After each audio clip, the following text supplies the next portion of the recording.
elven, like, for a better lack of term, infirmary. And then you go to like assess everything in your mind, and you're like, oh, Eagle's gone. So you go to, like, to find familiar, because fuck it. The others apparently noticed you do that, stop you from casting it. And then you're just laying in a bed with basically whatever the elven infirmary equivalent is of skiffs, like just the simple nightgown that they put on you. So you haven't had a chance to check your inventory, but there's a thing that's going to happen before that happens, and then your character is going to notice. Right.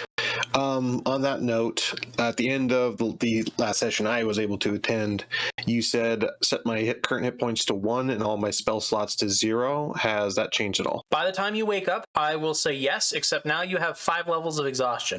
Fantastic. And real quick, I went down to like 2 or 3 levels of exhaustion. Did Sai not get any healing? Okay. He did. So if you got 3, then Sai, you're down at 4. Because I remember you guys spent one day kind of recovering, and you had a priestess come in who Hamari made sure that she felt incredibly welcome. She was basically a cunt. If there was something that I did for her as Hamari that got her an extra level of exhaustion healed, so she was like one step ahead of Sai. What was it? I think it was in the when you're bringing them out of the tunnel. I think so. Like when we first. Yeah, I think there was a help roll, but essentially, Sai, you learn about this. It's called Soulburn, and you and Liam are the only ones that part of you understand it. And it's basically, you've heard it as, hey, sometimes people just piss off their deity so much that they have a warlock patron response. And sometimes that can be like, cool, you have no powers and you're now cursed. Or, oh, cool, I'm going to make your spine fucking shatter into pieces. Or what currently has happened to you, which usually comes with a stigmata, but it didn't, is called soul burn, which is basically you feel like your entire, like all your energy stores in your body are just completely evaporated. And fantastic. So it's like me in real life. I hope not. Because I feel like 5 levels of exhaustion is 1 level from death. I feel like you might not be there. Please tell me I'm wrong. Maybe like 4. Okay. This cannot be cured with greater restoration. It literally requires just bed rest. So you would be down to... I can do that. My note. I had it here. Oh yeah, Yuka's at level 3, exhaustion size at 4. Yeah, okay, so I did put it in here correctly. And since we're waiting on Andrew, he's not required for this first part. So Sai, I've been here. I've just been letting you talk. Oh, thank you. Sai and Yuka, there's a point in which before Hamari goes to a meeting with Azragoth, and then Liam steps outside, that Nezragona, the queen of this particular kingdom, the Elder Grove, her and her royal guard, as well as some weird dryad, basically and your friends fished you out of the Wayline path that you guys were on. And they really want some answers about why you're there. There's some type, and Sai rolled something for you, and you picked up on this, nobody else did. There is, when it's brought up, and it happens pretty quick in the conversation when she asks that I want to be left alone with Yuka and Cyrith, that there's a tell, because she gives off this impression that she was coming in there to arrest you, and something changed fundamentally, and you just succeeded, so you don't, obviously, there's only so much you can get from introspection, but going into this conversation with her, because she wants to interrogate you and Yuka about why the fuck you were down there, because nobody's supposed to be down there. You are leading in this conversation knowing, not Yuka, but you know that this would have went way worse, but something's keeping her from just arresting you.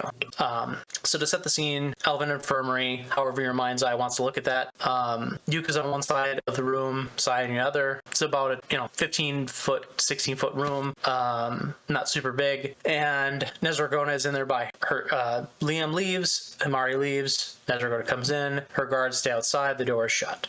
Both of you are in equivalent elven nightgowns, and she starts off with introducing herself to you, Sai, because she's already met Yuka. Cyrith, I am Queen Nezragona, and it appears that the both of you have some information I'd really like to know. I'm assuming you'll be willing to give it? Depends on what you ask. You said this was the queen? Yeah, this is the queen of the Elder Grove. Am I able to move with my levels of exhaustion? Yes, it's just like Yeah. Well, Sai will very exhaustively and painfully roll himself out of bed so that he may give the correct bow upon, or kneel upon the floor, since this is apparently royalty. She looks and pays us the respect deference back. I appreciate that, Cyrus, though I would much prefer you in bed for this. Agreed. I can't seem to move at the moment. I'll get there in a minute. As Sai begins to slowly crawl his way back into bed. Yeah, well, while you're doing that, let's start with the first one. What were both of you doing down there? Out of character, weren't we like following an aspect? You were. Basically. Okay. Where is down there exactly? She raises an eyebrow. Give me what's that roll called? The insight. You can do this too. But just both. Yeah, both of you. I have that somewhere. There it is. Very good. Oh, right. Sorry, I was supposed to call up the thing. It was a DC 18. So Okay. if you have it checked, I got one extra. cool. So what you both know, Actually, we both got one extra. the insight is No, mine is not checked. Oh, my life. she did not expect that response from Sai. The factor you get, Sai, and I think this leads into a little bit of that that previous bit of knowledge that you haven't shared yet, or even if you had time to do so, is you can tell that you just fitted a puzzle piece into place for her, that you see her demure change ever so perceptibly small, a small perceptible change that indicates to you that she's more willing to believe you. So she says, because that all happens in seconds, she says to follow up that the Wayline path. It's below the palace on the western side. Oh, so that's what it's called. You Do I have any reason to believe, like, what's my interpretation of the queen here? Is she do I believe she to be a dangerous person, or in or it's just Requiem, an I unknown? believe in Requiem, actually both you would have very different knowledge. How about both you roll history checks? And I'm going to tell you, it doesn't matter if you succeed or fail, both of you have very different knowledge of this person. Okay. DC? The DC should be, for Yuka, 13. For you, 16. Hey.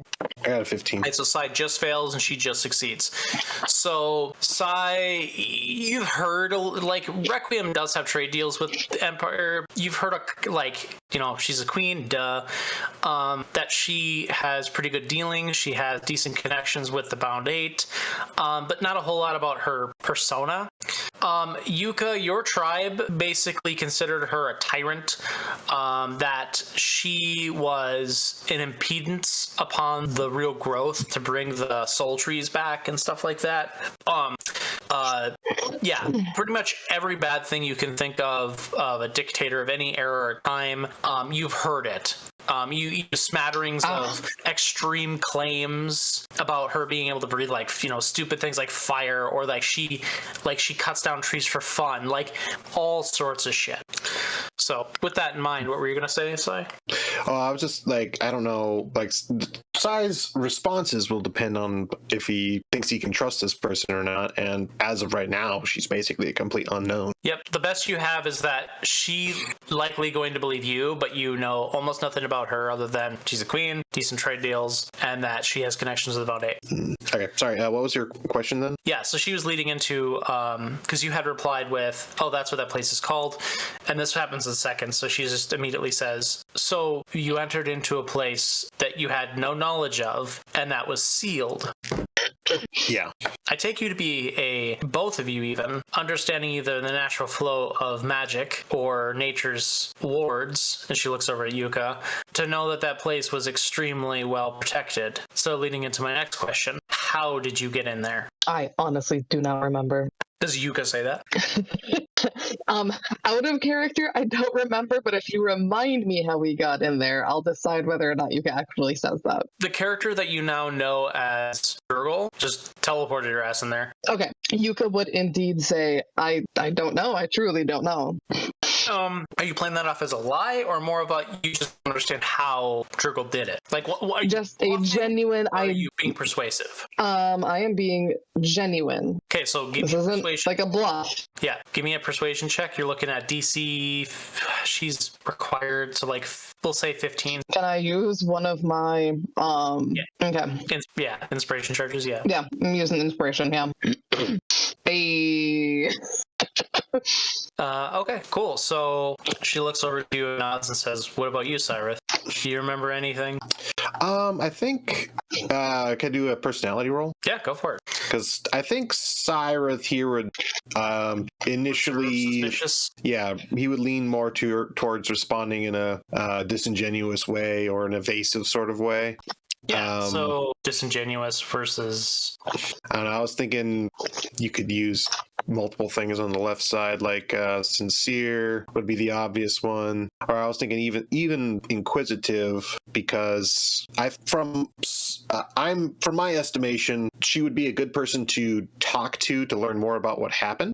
I like that. I really like that. Yeah, and if you roll up both those, you can mark 2 inspiration and make sure you mark 1 XP. Roger. All right, I'm gonna make the roll. 4 on the left, 8 on the right. 4, 8.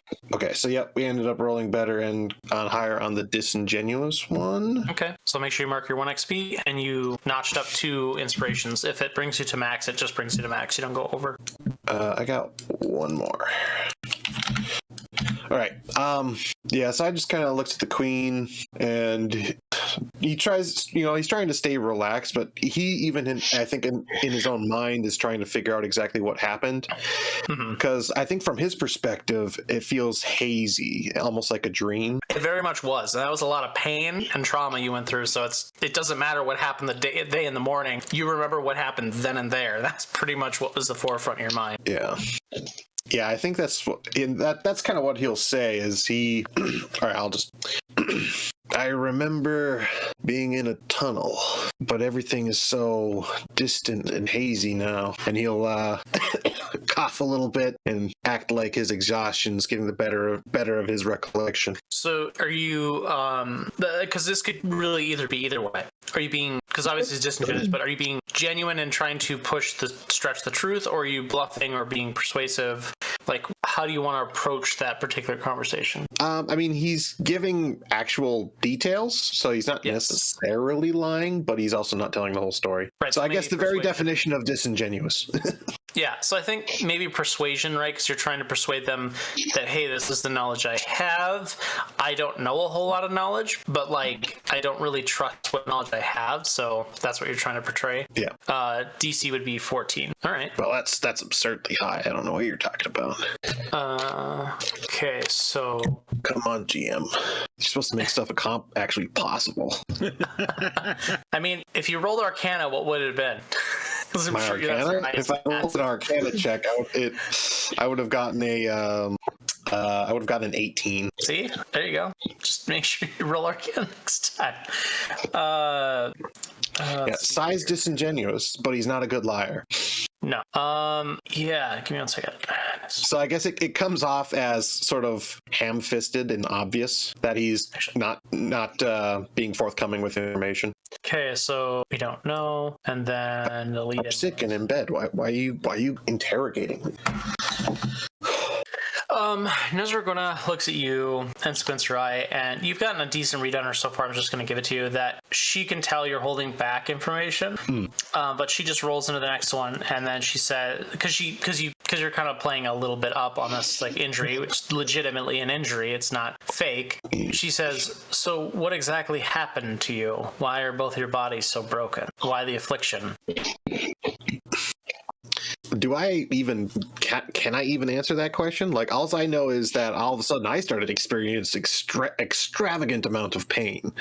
So I guess you could intuit Jurgle caused this, It was something to do with a mixing of necromantic magic, druidic magic, and some what you believe to be divine magic. And they did some type of ritual that changed Jurgle, and I think you were the only one who got to see Jurgle before it disappeared. It went from TV static to basically this like gassed shadow of a like a whirlwind with like glowing eyes, and it spoke, but you couldn't understand it. So you could intuit that Jurgle had something to do with this. You just don't quite know what and why that needed to happen. Yeah, I'll respond again, sort of evasively. I don't know what happened entirely. All I know is there was magic at work and a lot of pain. That sounds like you're being just flat out honest. Well, that's what I mean. It's like, yeah, I'm not going to speculate on things. I'm just going to tell her what there was. That's the only things I know for certain. Yeah, I'm gonna do a thing real quick. So she looks over at you, Yuka, before we make a roll. And she basically is inquiring after what like if you can back that up or what you're gonna say. Well, hearing Sai talk first, Yuka's going to be quite a bit more tactful and basically go on the same. It was there was darkness and I was in quite a bit of pain, and I imagine you're going to want me to roll persuasion for that. Actually, you remember the way line, like being in the way line, pretty vividly. Yep. I think out of everyone, you're the one who's lying. Exactly. So, Sai, so here, I have a fun thing. Both of you roll. Sai, you roll a persuade. This isn't for the thing what you said, but your stories are going to help buff one another. So Sai roll persuade. Lydia roll what's it called? Not bluff. What is it called? Performance? No, it's another word. What is it? Deception? Deception. Yeah. Deception. Okay. Yeah, you need a 10 or higher, and you can help give the other person advantage. Oh Christ! Yeah, so I gave you advantage on your deception. Oh, do you want? Oh, that was my old persuasion roll. You want me to roll again? No, you're good. Just hang on. Oh, okay. That's to help Lydia, and then she's going to do one that helps you. That's actually one of my favorite features of Pathfinder 2nd Edition is how they do aiding in that game.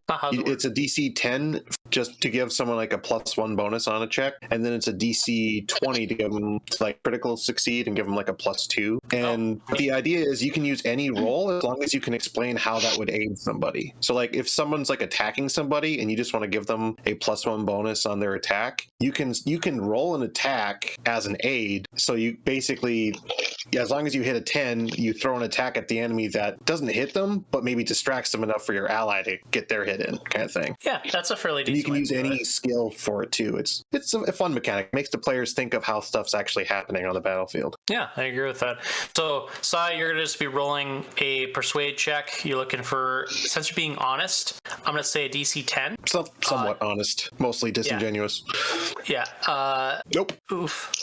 And oh fuck. Lydia, you rolling deception at advantage. So you had me roll deception first though, and I got a 6. No. That was to give. Basically, you're making compounding stories to help support one another. So it's kind of like the help. Okay. Yeah. Okay. So roll deception again at advantage. You said right. Yeah. Can I ask the queen if she's okay with me buffing my charisma and the druid casting guidance every time we respond to her?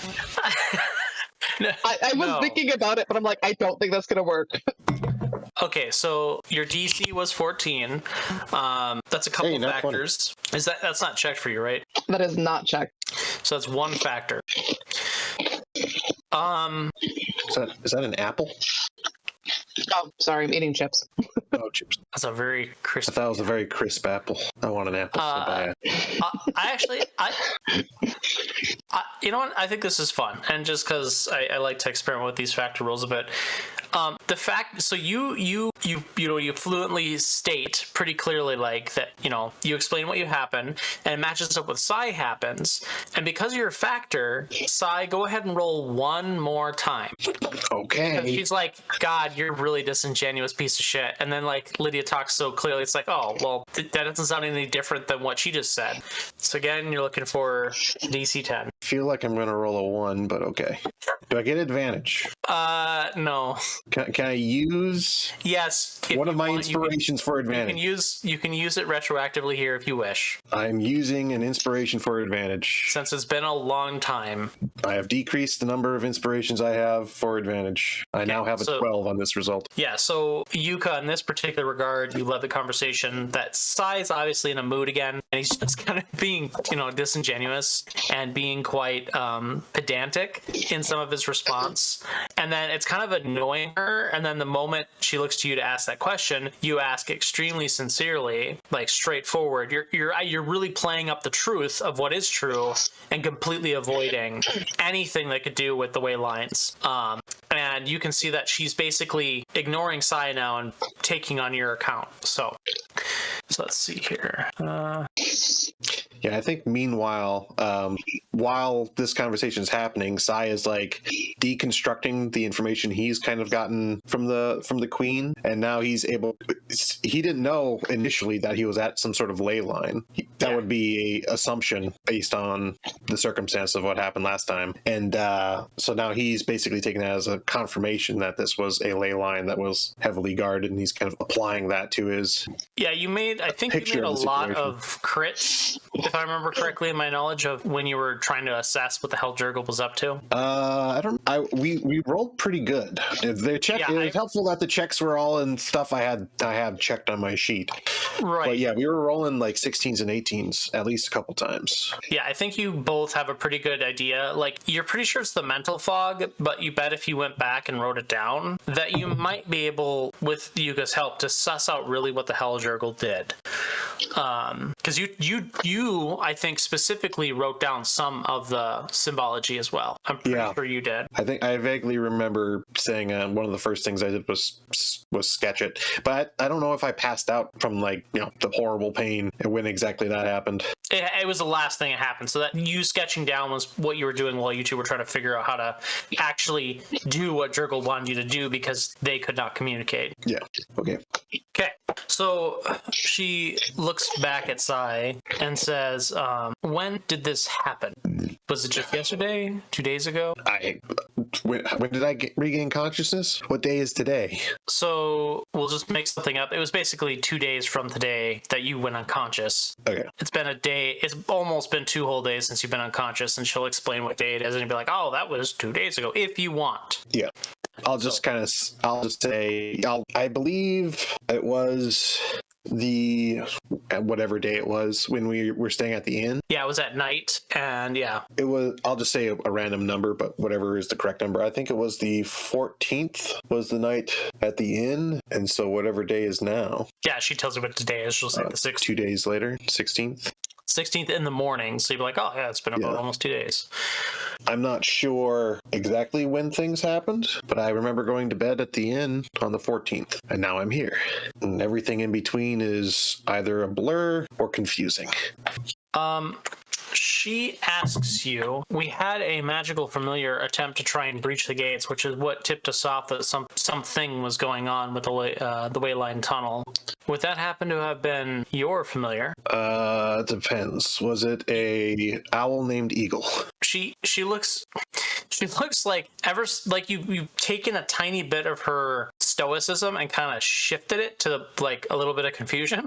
It's like, I don't know how I would be able to ask the thing's name, but it was killed. But yes, it was an owl. It seems possible that it was my familiar. Is there anyone else who would have an unverified familiar flying around at that time? She says there's familiars all over our kingdom. Yeah. I can only say that I do in fact have an owl familiar. It will take me some time to be able to resummon it though, as this exhaustion is making it difficult to regain my energy. Yeah, and you personally know the connection's gone. So yeah. She looks to you. But I've been I've been out of contact with my familiar since the night of the 14th. That lines up. And she looks to you, Yuka, and says, I had a very brief discussion with Ashura. before I came here. She said there was quite a, how to put it, she uses a word that you don't understand. You've heard maybe a magical theorem a couple times, but it wasn't part of your study. Is it common, undercommon, infernal, celestial, hydrosar, or lorgisar? It's a study you've heard before. It's like a particular naturalistic study that very few wizards delve into. So it's hippie talk is what you're saying. Gotcha. Yes. So she says something that basically means like a natural disturbance, like a natural and energetic quake. And she said that happened, roughly in line with what day you went down to the tunnels. And she said, being as I can tell you're touched by natural proclivities, did you have something to do with that? The Waylines are incredibly sensitive. I mean, IRL, I don't think so. I don't think I remember you saying anything that Yuka had anything specific to do. But Yuka did feel a disturbance in the force as it was, right? Yeah. So I was more stuck in the actual process of it. But yeah, while you were, prior to being the ritual going off, you could definitely tell that it felt like the heartbeat of the world was being like cut off for a moment. Yeah, I feel like it would be reasonable for Yuka to explain that, in the midst of the pain, or perhaps just before the pain, I do remember just feeling, a disconnect, a misbeat with the heartbeat of the world.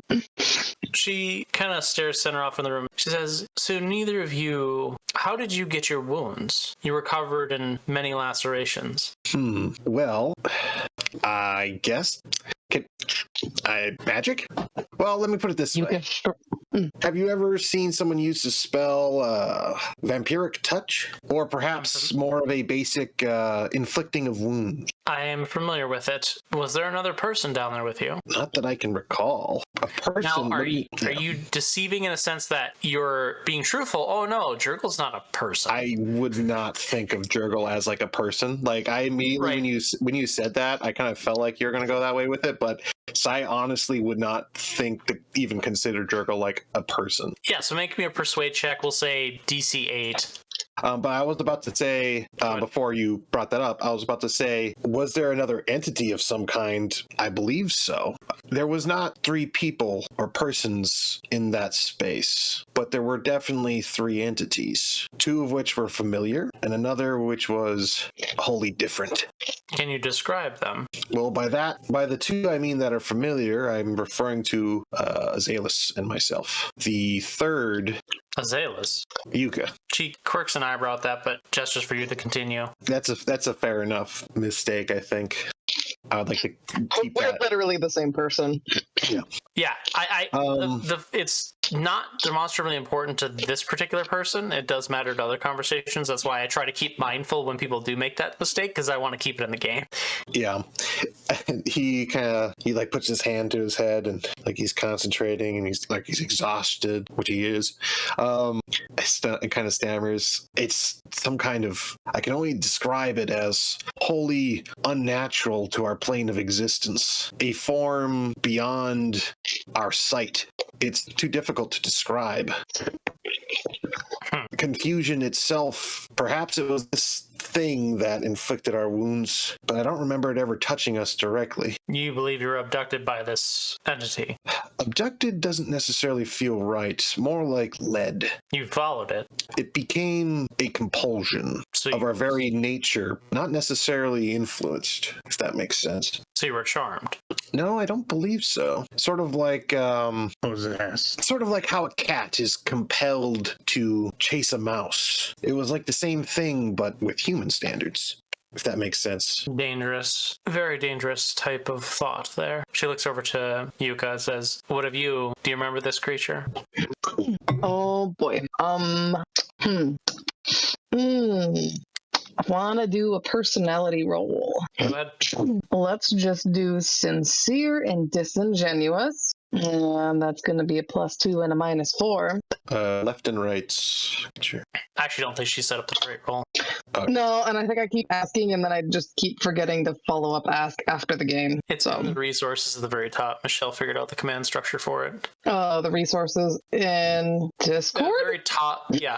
Very top Discord. It's a second message from me. It says this macro is so you can roll a trait roll. But go ahead and just do as you have it written out right now. I haven't written it all.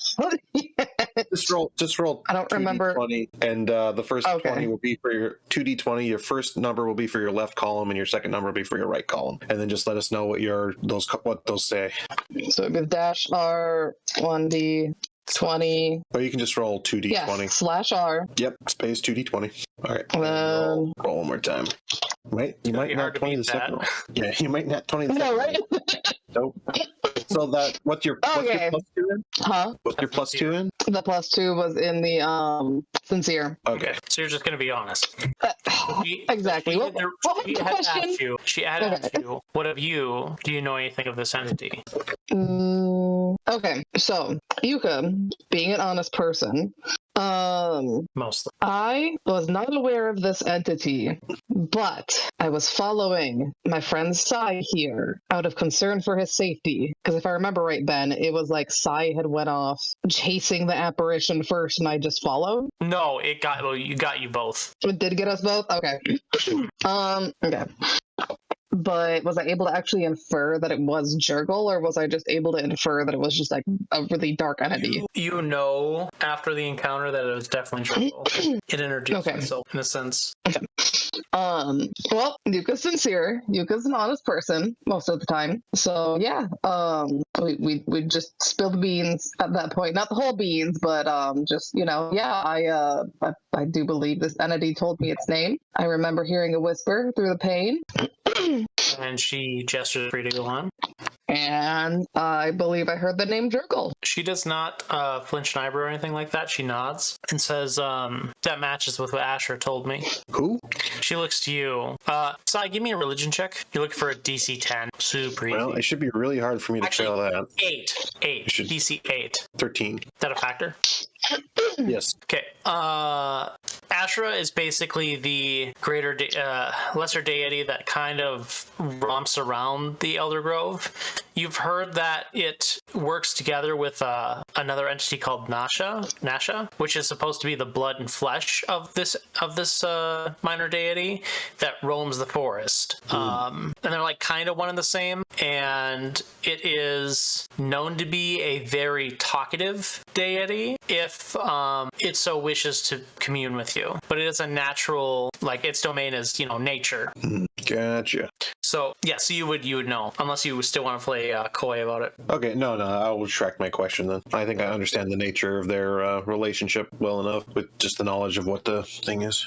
Mm-hmm. So that being said, Nesragona nods and says, "Thank you both. You may stay here until you're fully recovered. Your stuff is in the chest there in the center of the room."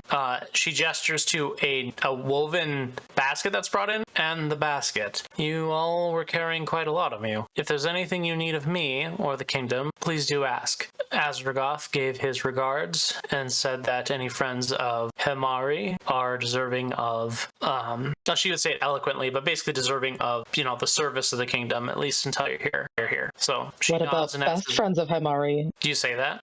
Yes. She looks at you with a gentle smile and says, "Quantitative friend." Adding another prefix on it doesn't make or break the deal. Yuka looks down, slightly disappointed, but with a sly smile on her face. Okay. Is there any questions you had for me? No, ma'am. It has been an honor to meet you. She looks to Sai because he went, So I just want to make sure I have the right mental image of this character. This is the High Elf Queen? No, the High Elves are like, those are the people hiding in a different pocket. This is the Wood Elf. Oh, yeah, Wood she's like 6'3".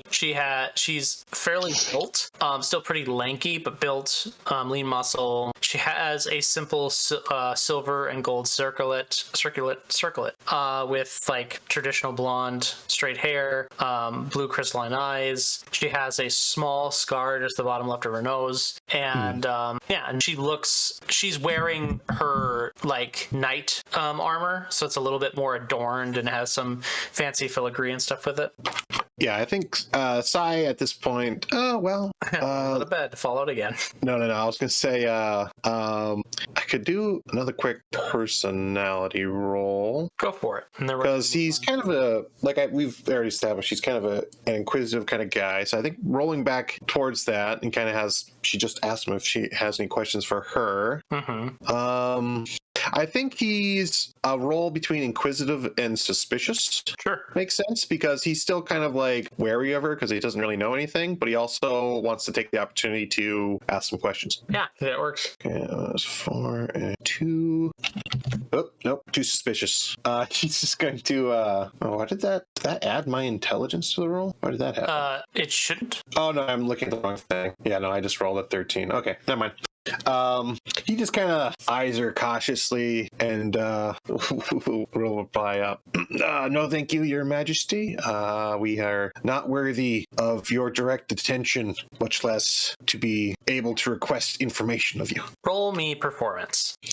Performance, persuasion, or deception? No, performance. Okay. I think Scott Sai is being genuine here, so he doesn't need to roll for that.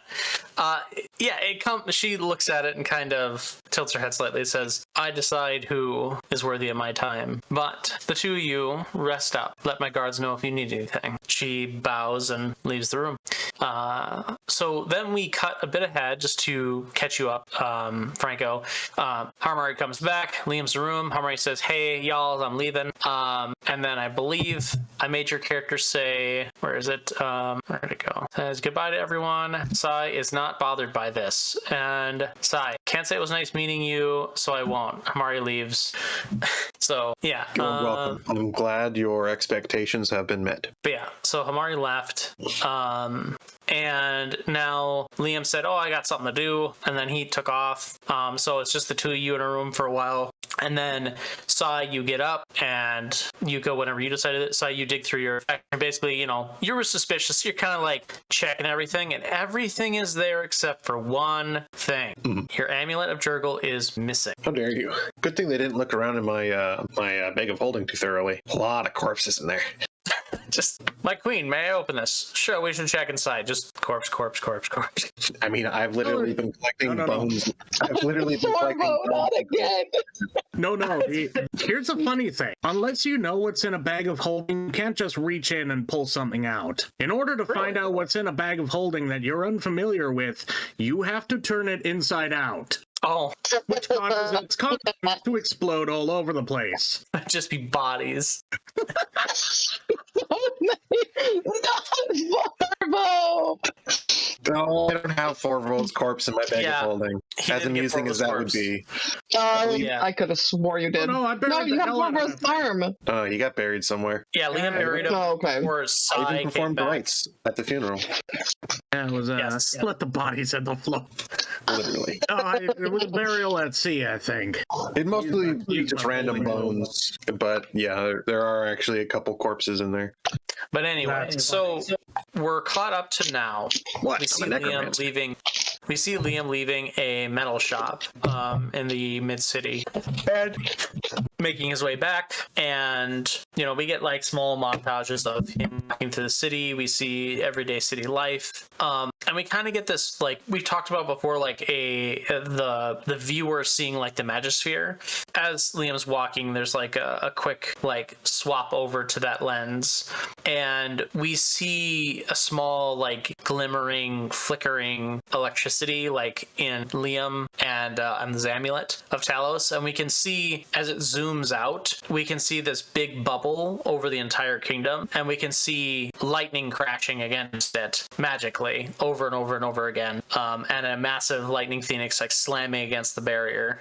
And we cut to, Liam coming back. And, Liam, you're coming back with the news about Gorthrin, and about where you've been. So if you want to lead in that conversation, you're muted. No, I'm not muted. I'm just thinking of what to say. But, of course, Liam's a pirate, so I gotta talk like a pirate. No worries. I've been doing this for 3 years straight. It's fine. Ahoy, I'm back. So what really happened down there? Franco had to step away, but... Sorry, I'm back. Go ahead. Oh, okay. I had to take pills earlier and they make me have to pee. I do not miss those pills. Anyway, Liam Well, asked. Liam, are you sure you're ready for the real truth about what happened? And nothing but the truth. I have walked the dark corners of this earth. I have seen what cannot be unseen. I know what cannot be unknown. I doubt anything you say right now could shake me. I've stuck my head in an alligator's mouth. This is significantly worse. Are you sure? If it's important, I'd better know it. Am I in the room? Yuka? Yes. Yes, you are. Okay. I don't want to step on you, but I want to be snide and mock Liam whenever I have the opportunity. So, Obviously. please continue. No. You can go ahead and mock him because I was about to finish with Yuka explains the whole story about what happened in the way lines. Oh, okay. Sai will just say, with complete seriousness to Liam, I don't know how to tell you this, Liam. Talos is a pigeon, and your faith is a sham. Yuka glares over at Sai like what the fuck, bro? Your entire belief structure is just a pyramid. I just look at him as if this is completely normal behavior. Sai, can you do me a favor? I'll pretend cry and put my hand on his shoulder. He'll Roll be me okay, a bud. wisdom saving throw. As you feel a very unique presence come over you. Okay. 19, 26 in total. You feel a familiar presence, one you felt recently. You feel Jurgle reach into the depths of your mind and give you the slightest twinge of a migraine. It was hyperbole for the sake of comedy, I think, to the sensation. Remember how I told you now have new abilities? Yes, I have not been informed as to their nature or their capabilities in the slightest. We'll be talking about it off. You won't have full access to them this session, maybe next, but you're basically going to be getting some patron, aka warlock abilities on the side. Interesting. Mm-hmm. So I get this feeling. Dun, dun, dun. Do I understand that this is Jurgle correcting my Behavior. my behavior a bit, or do I like automatically know that, or is that just an assumption I'm You feel making? the tie to what you said directed at his presence and the migraine. Like you have this innate tie. Like it's been Pepastillion board for you. Gotcha. I think Sai kind of put his hand up to his head in response to the sudden sensation of pain, and smiling, he'll go, worth it. I just don't even acknowledge he says anything other than staring at him like this is just normal behavior. Yeah, so Yuka has asked you, Liam, are you sure? And you're like, I'm sure. And she's like, but are you really sure? And then You really sure? okay. Listen, if it's important, it's gonna bite us in the ass sooner or later. Okay, well, I'm not gonna spare the gruesome details. Okay, so then you And yeah, Hear you could every proceed dirty to just syllable. regale him with the just absolute tale of darkness and agonizing every- pain and Yuka's personal torture. everything. Everything to Liam. Well, I mean, Sai's there. Well, yeah, So- obviously, but I'm speaking at Liam because Sai is just kind of a fly on the wall at this point. Right, so Sai, you're now made aware that Yuka was just swimming around in the way lines, and there's some fucking one of those weird Hysra beasts that are now in the way lines, and that she met a couple familiar entities in there that might be justifiably called souls. That's the first you're hearing about any of this. While she's going through her story, I'll just I'll randomly comment like, "Oh, interesting, fascinating, cool. I didn't know about that." And then Oh, wow. I'll also slip in some random, clearly crazy, psychotic even. Did you hallucinate? When was the last time you had mushrooms? Just as Last often. night, but that's besides the point. Yeah, so This place Liam, we're in sounds so bizarre. It's like several places trying to exist at the same place at the same time. Taste of things yet to come, I suspect. And there's a god. Yeah, if you think hearing about it's weird, if you think that's weird, you should have tried being there. There's something tells me we've yet to experience this yet again. I wouldn't take her story too seriously. I think she's clearly out of her mind. Shoots Sai another death glare, this time prestidigitationing her eyes red. I mean, You how mean many through a people do crack. you know have changed their identity? Yeah, that one. how many people have you know that changed their identity completely? I still have not listened to that episode of them in the with their adventures with Jurgle. If you so wish, you can. That's there. I know, but what exactly happened to her? So, quick form. I'll actually just read over the notes of that session. Something missing and broken. Both Sai and Yuka had their night ritual interrupted by something. Sai takes an inquisitive approach to it. Yuka takes a with the flow aspect. Jurgle has connected with Sai and Yuka together. The staff led the way. Sai, Yuka, and Jurgle. The staff was left behind. Sai finds the area down below to seems a lack of feeling of Kalimvor. Slight panic sets in and holds him back, but expresses it. Jurgle tried to communicate something to Sai that was related to his panic of Kalimvor not being present. Jurgle tried to comfort Sai about this, but felt there was something missing. There's a ley line and some type of rift near this ley line. Runes that are core to the start of necromancy and the core runes used to start the Blood Forest. The source of all magic is the same. By the way you communicate with it are how you affect it, different interpretations. Sai thinks the runes might be written in a code that controls all magic. The runes needed to inscribe into stone need to be deep, magically tied mark/name. Thanks to Sai and Yuka, able to learn about her true name, Mark, the circle, the runes, their main meaning is to take something from Yuka and Sai to free Jurgle from Kalimvor. Sai struggles with doing this act, but commits. They are torn apart, and Yuka is thrown into a Mullapar rift. There was a creature inside the portal as an experiment that Histra created to run a protection for the gods. Sai and Yuka met flesh and blood, made version of Jurgle, and said they would meet again. To go into a bit of those details, Sai believes that he has discovered the like there's probably not really one true language that started humanity, but we probably had like proto-languages all over the place. This would be the absolute starting proto-language of magic. Sai believes he has found that. The experiment in the Mullapar, aka the ley line, that Yuka met apparently was a experiment by Hisra that was used to help funnel power to protect the gods from some outside entity. Liam, you have personal knowledge about what that fucking is. It's humanity. I do have knowledge of this. Yeah, Gregory is silent on this matter. You haven't heard him in a little while. He hasn't really popped up much in the Elder Grove. You've heard a couple of mitterings from him, but it's been quiet. Oh god, I hope he hasn't been absorbed into my subconscious. That's a hellish. But yeah, so that is all the knowledge that I believe is pertinent. Darkness, pain, death, and new did you beginnings. Succeed or fail in setting Jurgle free from Kalimvor? You're pretty sure you did. That's a good question. I'm not even sure if I know what to think of their original relationship anymore. I hope you succeed. He should be free to make his own decisions. Sai, you feel a bit of a gentle, like the migraine is subsiding at the mention of Liam saying, should be allowed to make their own decisions. Yes, I suppose that's a good endeavor. It does provide some insight, though. If these deities existences are tied to the gods somehow, at least initial, makes me curious as to their original formation. Also mortified, as I suspect it may involve the amalgamating of a lot of souls. And people. It should be stated at some point that the Jurgle in this campaign has absolutely nothing to do with the inspiration for the name, which was lifted from which was listed from the D&D 5e or D&D setting. You took a rubric of like, oh, these are the domains, and then I went with it, but I obviously changed a lot. It's got the same name, but has basically nothing to do with the place where the name came from.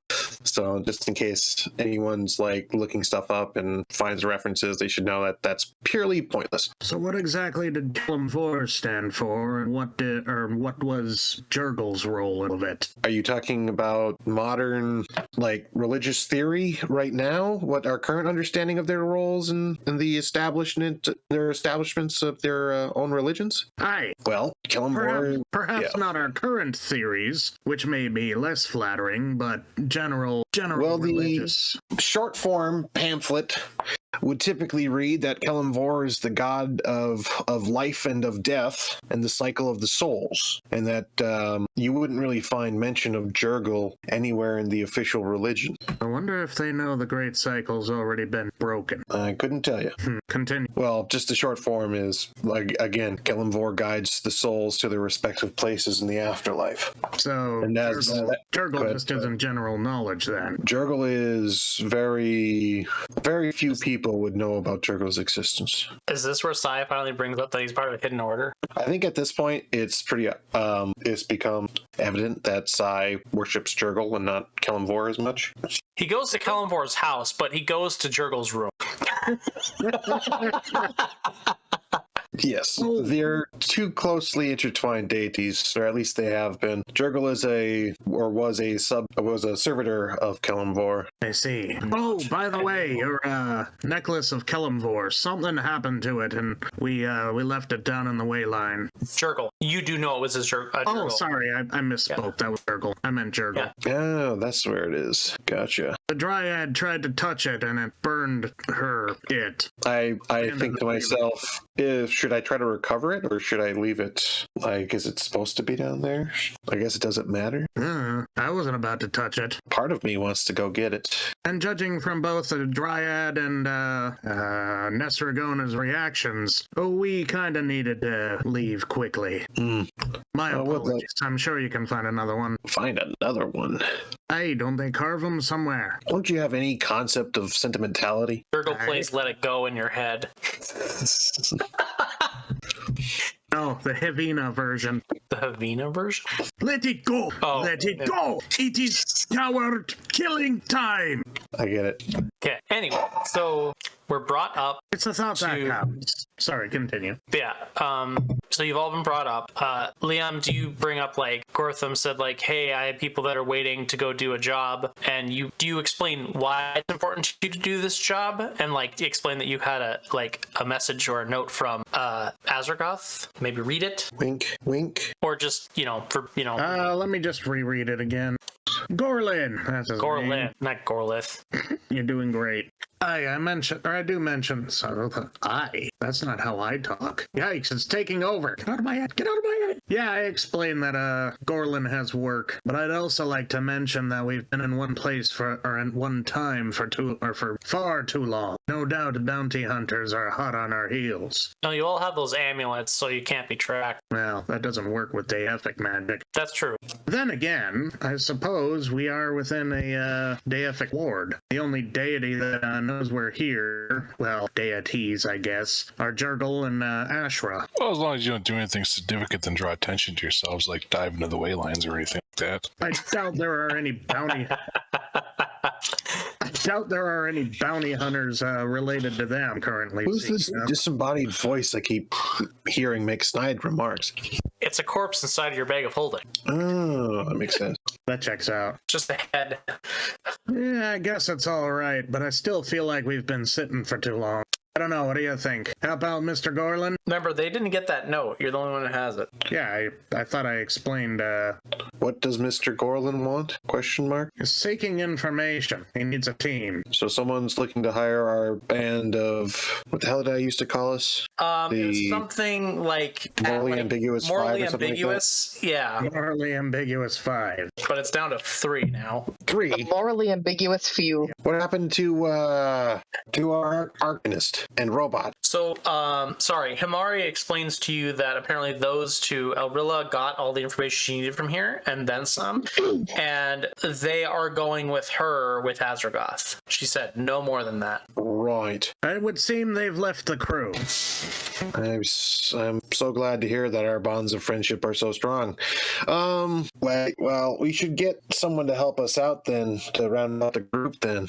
As amusing as it would be just us 3, I feel like we need someone who's either a tough guy or dangerously lethal. Both would be good. It sounds like Mr. Gorlin's already acquired a couple of candidates. Unfortunately, 2 are not enough for this job. Gotcha. Whatever it may be. What's the pay? Information. Well, information important to me. Perhaps mildly interesting to you.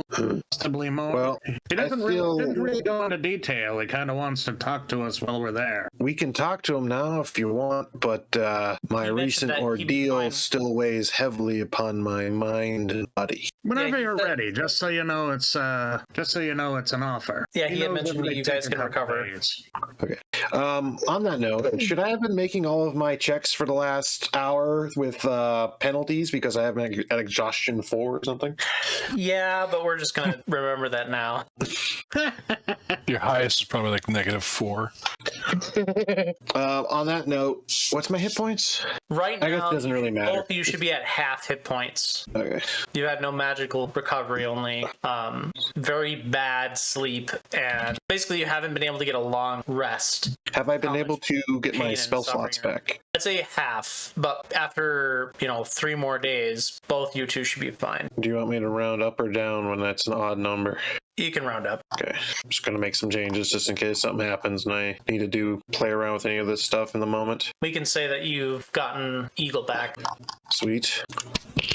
Off camera, I'll ask him what he remembers from that night, but I'm going to presume it's going to be like, you disappeared. I went looking for you. Then I got exploded. That night, I went to bed. The morning, I woke up, tried to get your attention, figured you were still sleeping. Went down, ate, went over a few sailing routes, went back up, realized you still weren't awake, broke into your room. Eagle attacked me, ran past me. I have no idea where the hell he went. And I found stuff that you would otherwise never have left, just laying out in the open. I was convinced you were kidnapped. I'm glad you were so concerned, but I am at the end of my patience. I am returning to bed now. You two can spend 3 days recovering to full HP, spell slots, Right back. etc. No exhaustion, or are we still gonna have exhaustion by then? Nope, the exhaustion should be good. Or done by then. Okay. Okay. Oops. I threw one more message out at Shoop, letting him know we're close. So we'll see. But apparently had some issues. All right. So you guys head on over to Gorland's place, I take it? Yeah, sounds good to me. And Liam, you lead the way? Andrew. Andrew. Good. Didn't I We're doing say your that'd be thing. I actually didn't think I heard You it. did. I might have missed it. Oh, well, Hey. Oh, okay. cool. We're doing the thing.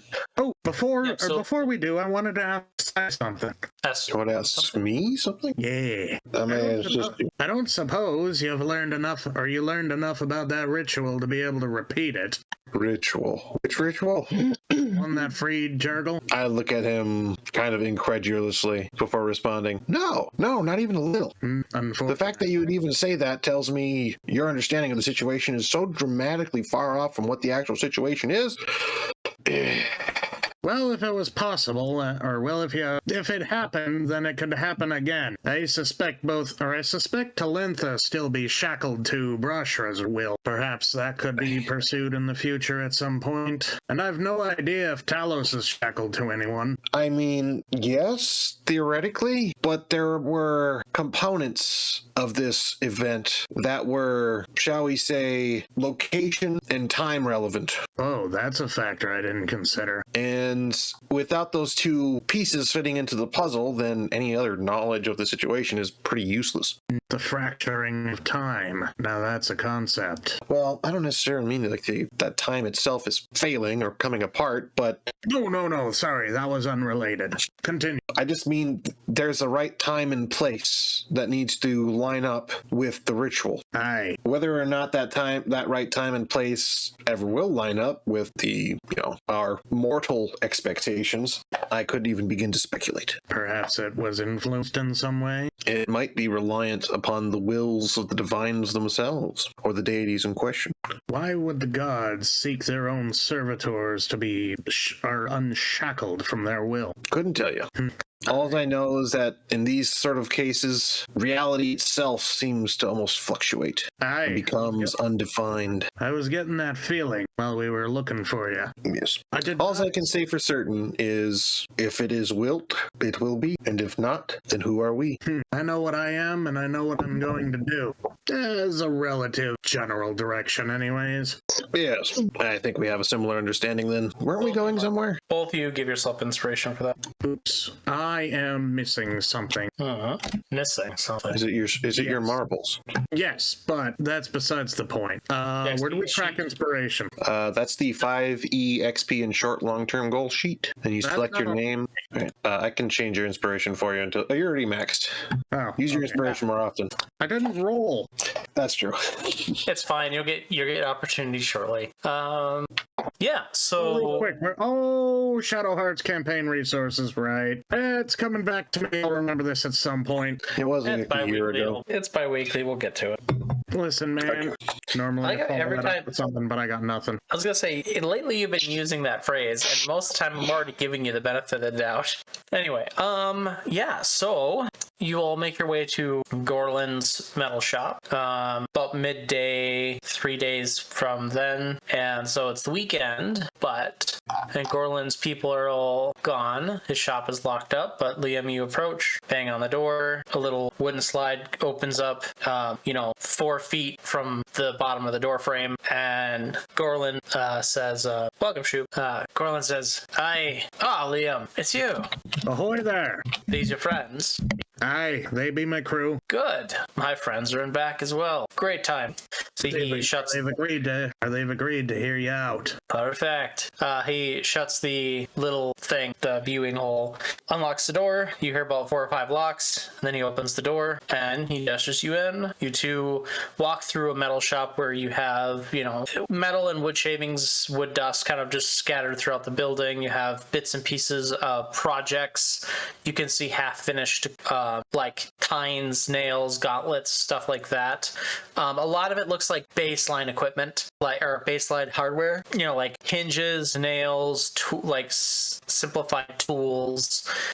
You see very few pieces of weapons or armor anywhere.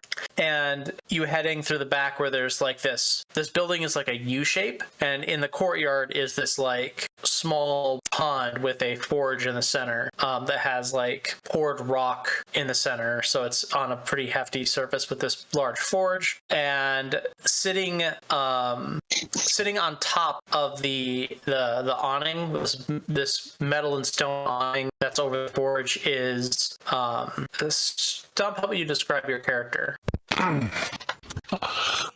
Let's see, Earth. You think I'd learn how to pronounce this freaking word? Genasi? Genasi? Yeah. So Earth Genasi. Grayish skin, wearing pretty simple clothing, has a staff, hair that's looks almost like it's what's the word I'm looking for? Like a plant-like it's vines and brush. Staring intently at a handful of stones in his hands. Are his stones? Skin looks stone-like. Just imagine he's looking at a pile of rocks, but they're actually his hands. My fingers fell off. I don't know how to put them back on. Otherwise, a fairly thin complexion. Nothing really impressive looking about this person. That's terrible shoot. All right. So yeah, you see that character cross-legged sitting on top of this stone awning.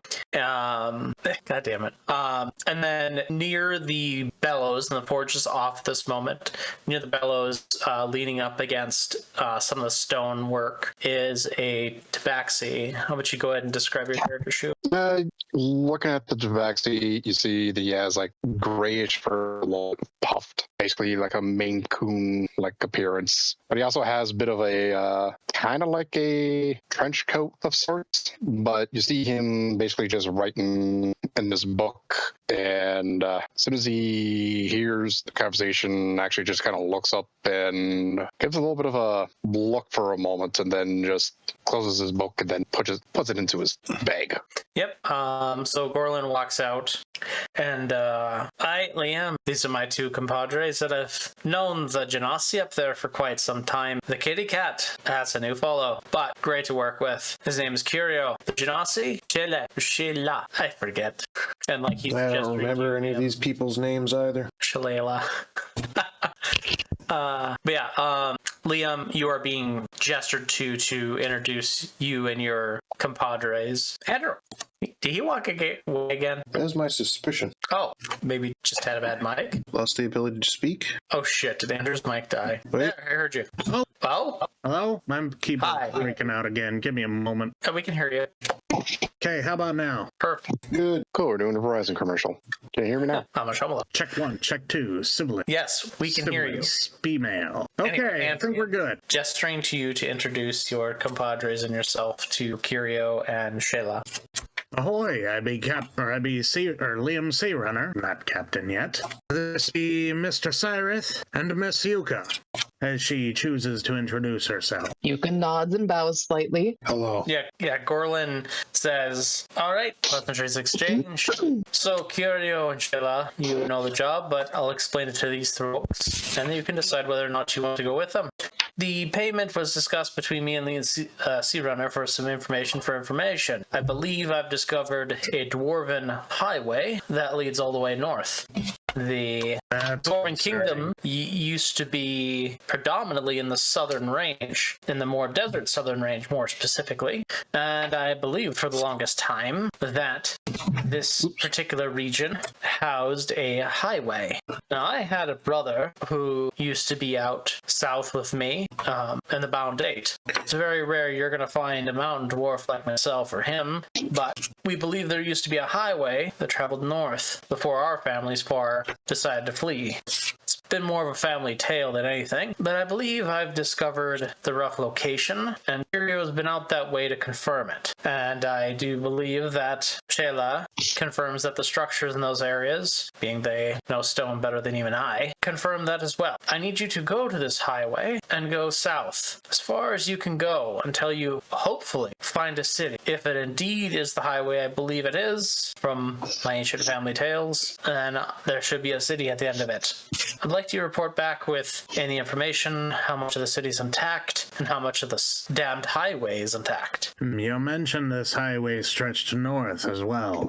Supposedly goes all the way north up to the new Dwarven Kingdom. Are you before the aware Great of Schism. recent events involving that hold? I am not. Please inform me. They recently waged a war with the Northern Barbary. They came out of ground in mass. Indeed. Their casus belli was to remove all magic users and magic items from the Great Flames lands. Well, sounds like my ancestors and their new kin have changed a hell of a lot. Indeed. However, if this highway goes straight north, assuming it remains intact, although they were beaten back, I suspect they may change their sights to a new target. Perhaps it may be worth informing Elven leadership of this.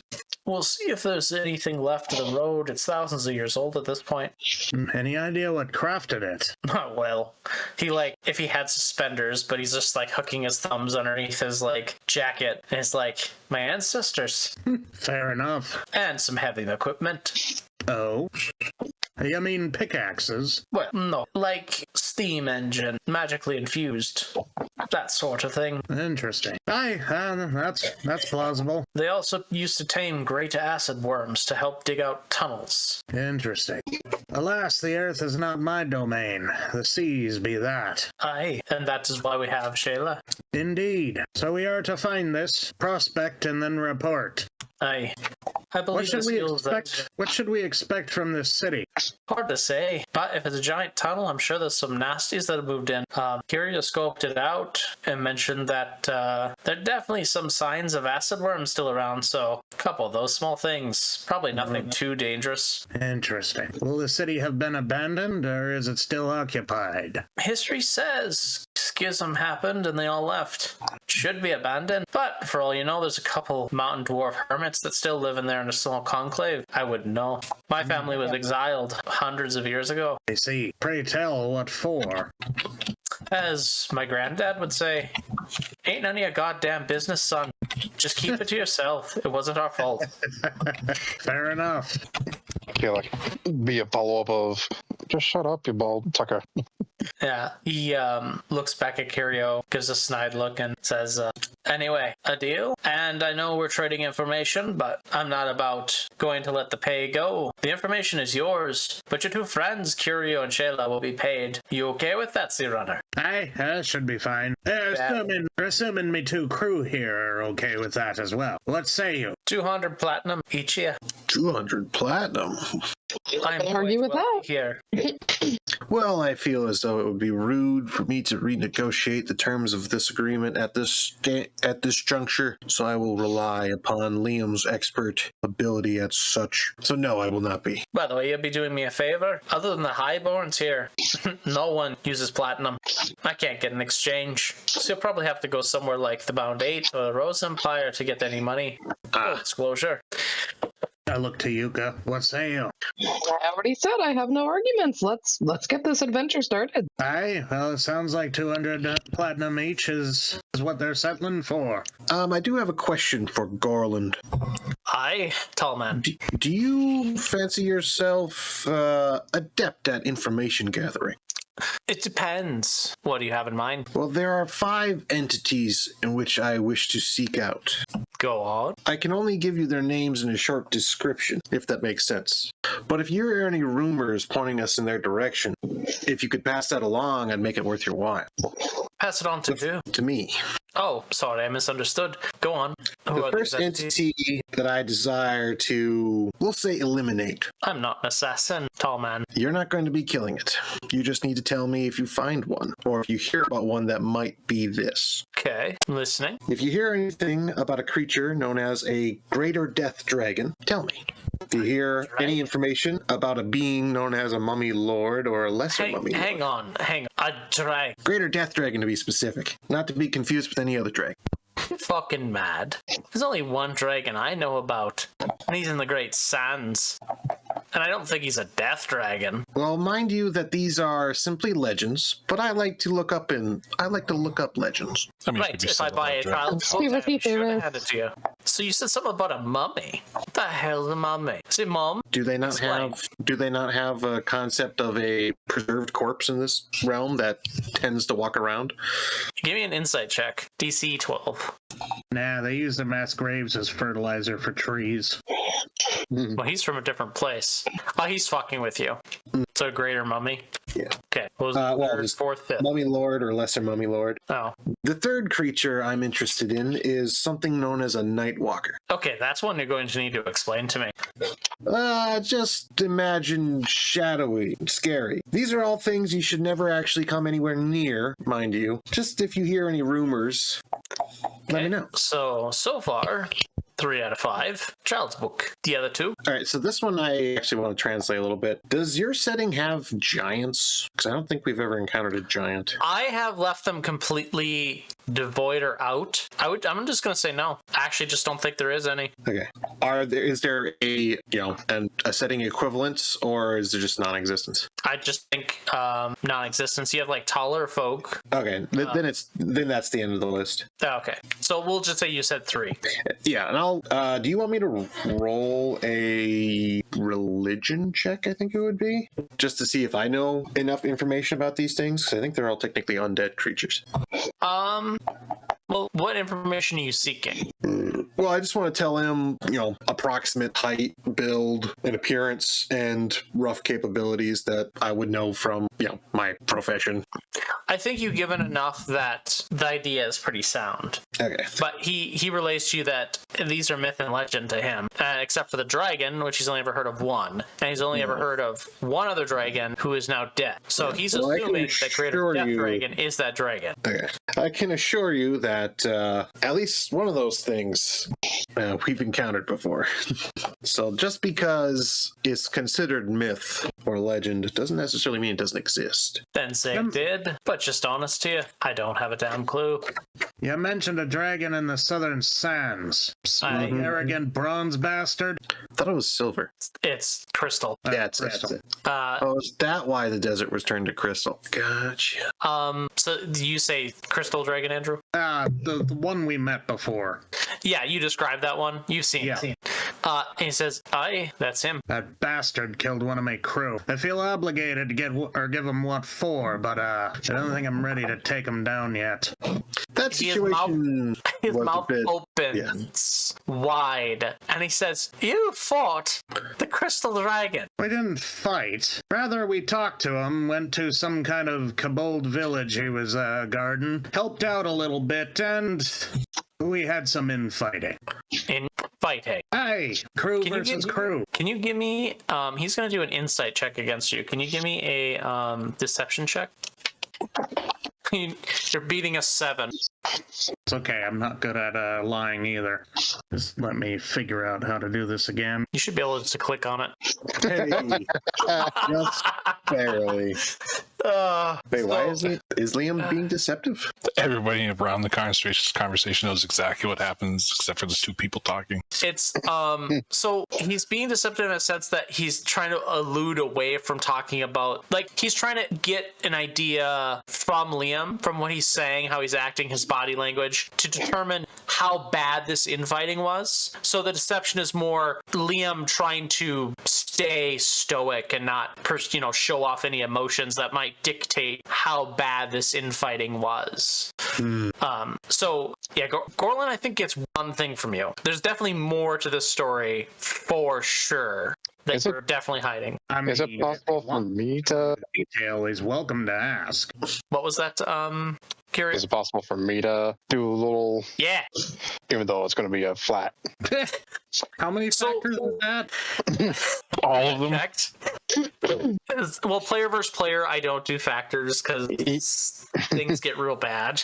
Because then you can kind of do some exploiting. Anyway, Liam, something Gorlin didn't catch in your body language, or a particular thing you did, or a word you said, what tipped off Curio in the back, who's just been watching quietly, that the infighting definitely led to the death of at least one or more of your party, and not from the hands of the dragon. Like, it picked up on that somehow with a detail or something you said or did that didn't translate to Gorlin. Probably the huge pause between me speaking and saying the word infighting. Yes, and they'll all be missed. Can we move on? Gorlin says, right, I'll just gloss over that. It was a whole situation. I could go into detail later, perhaps. Maybe I'll leave that for another tale. Maybe when you get back, because you've definitely piqued my interest now twice, Sea Runner. Well, I'm glad I could at least be interesting. Let's see if I can be useful to boot. If you're scampering around the flotilla has anything to say, we'll see.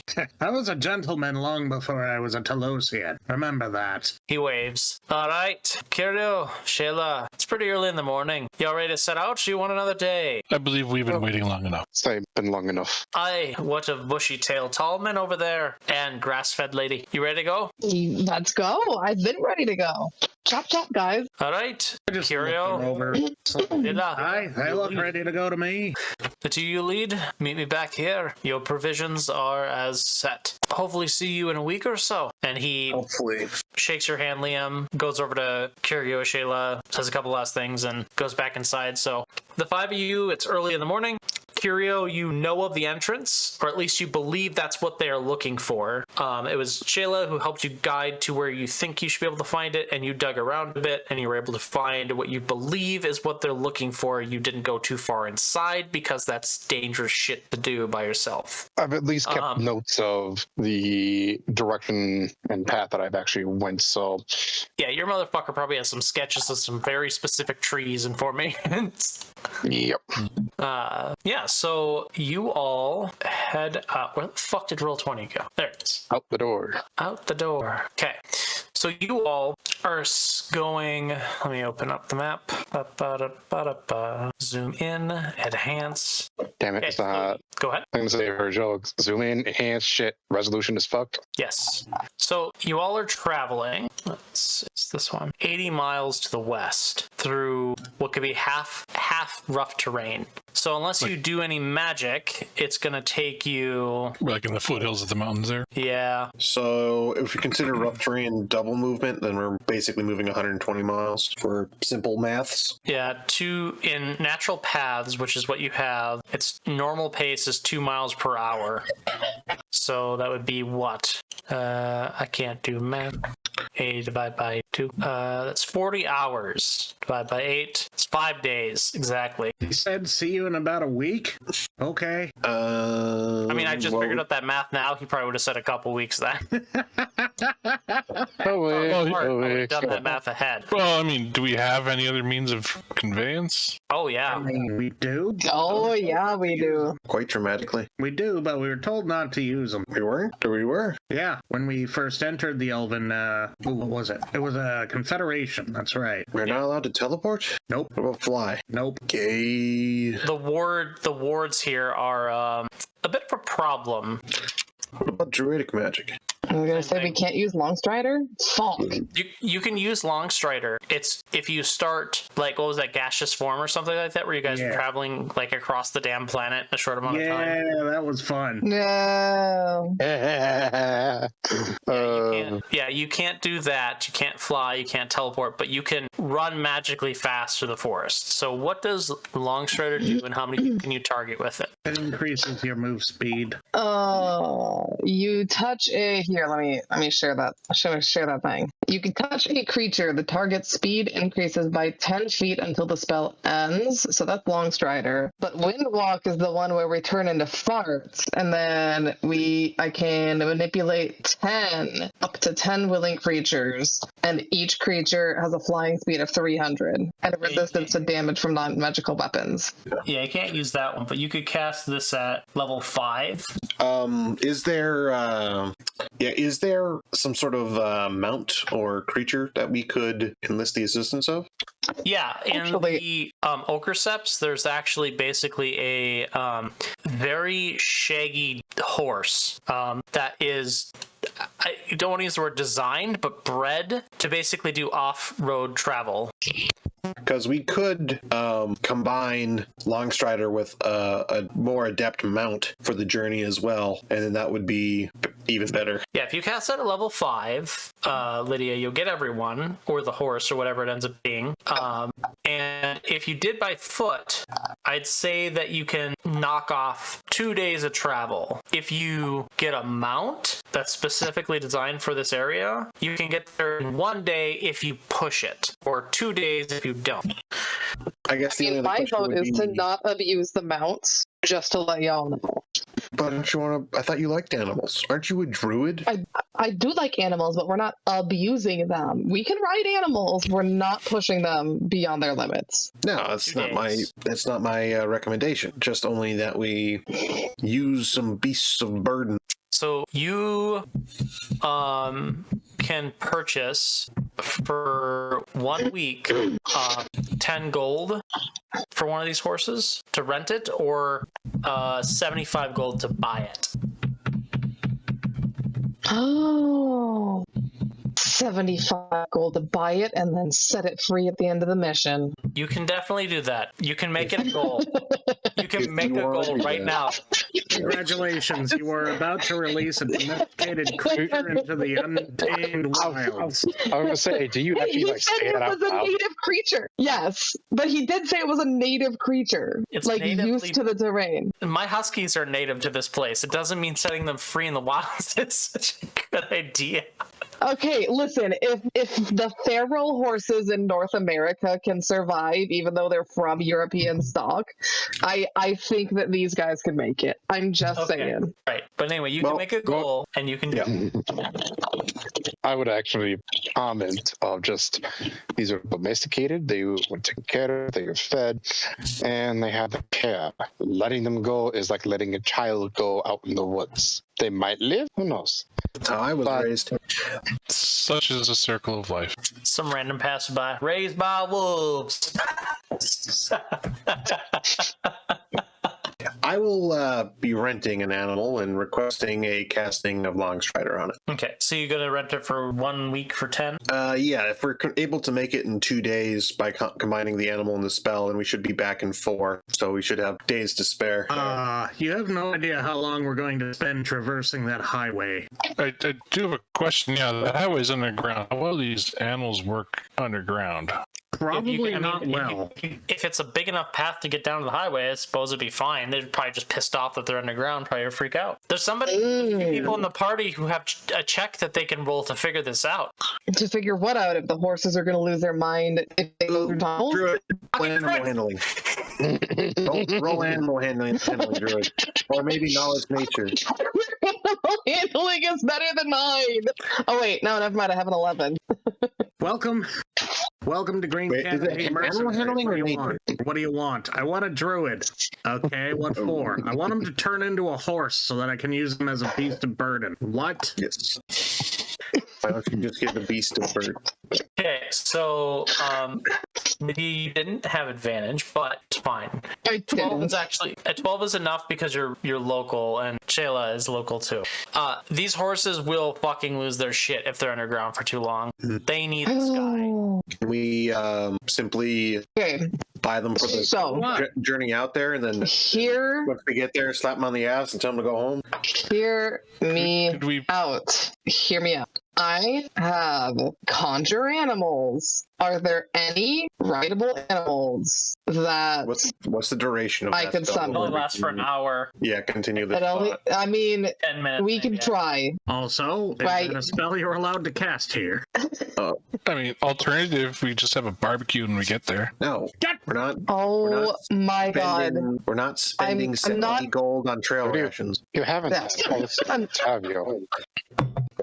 We're not IKEA. We don't need to eat horse. Well, hold on. Can we just buy them one way, as in we get there and once we get there we tell them to go home? Like that length of a journey, a animal that's familiar with the area should be able to self-navigate back to its pen. Or we could get somebody that from the rental place. Like, hey, just come with us. We're going one way. When we get there, you just bring them back. Yeah, pigeons can find their way back to the place they consider home almost from any range.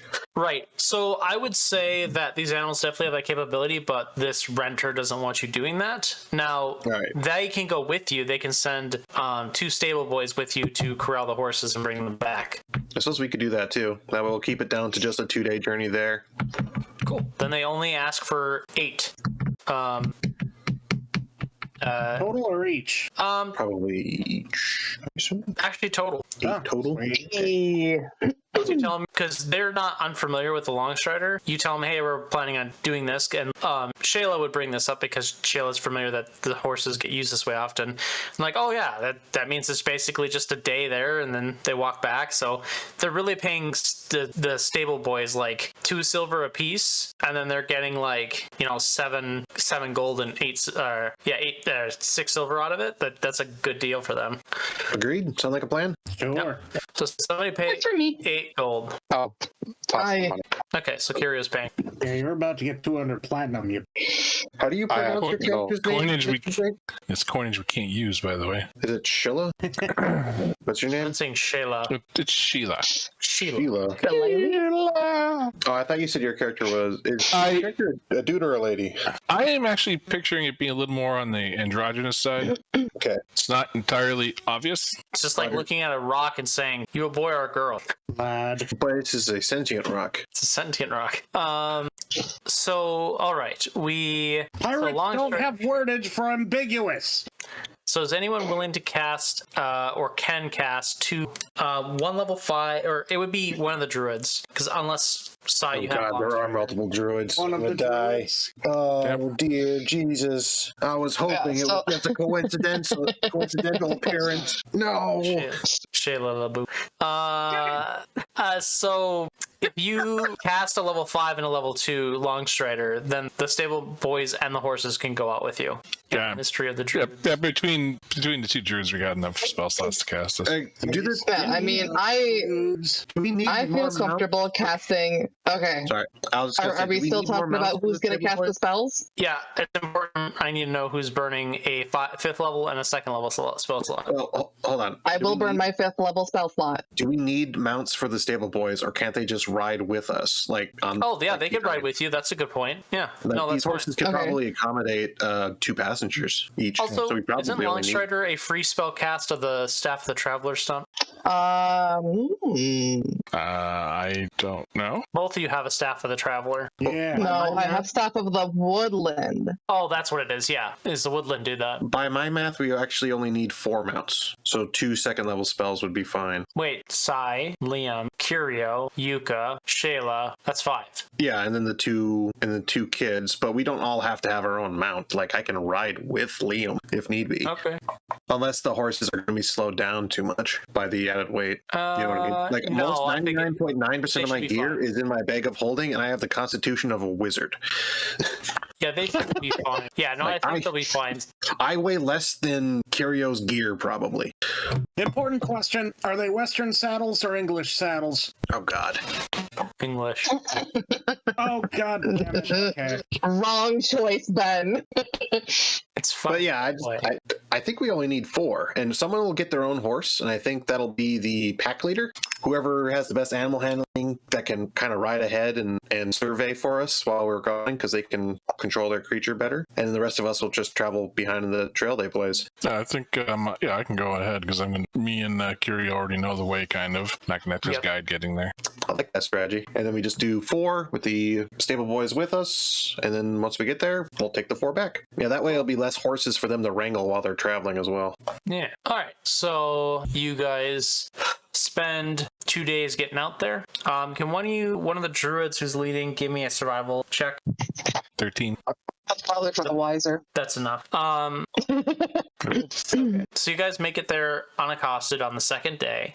There is this large range that you guys are coming up on, and there's this kind of sunken hillock that goes down. There's a bit of a stream, and you ride down to the stream and then across, and there's this kind of side of the mountain that looks like it's had rock slides like pretty frequently.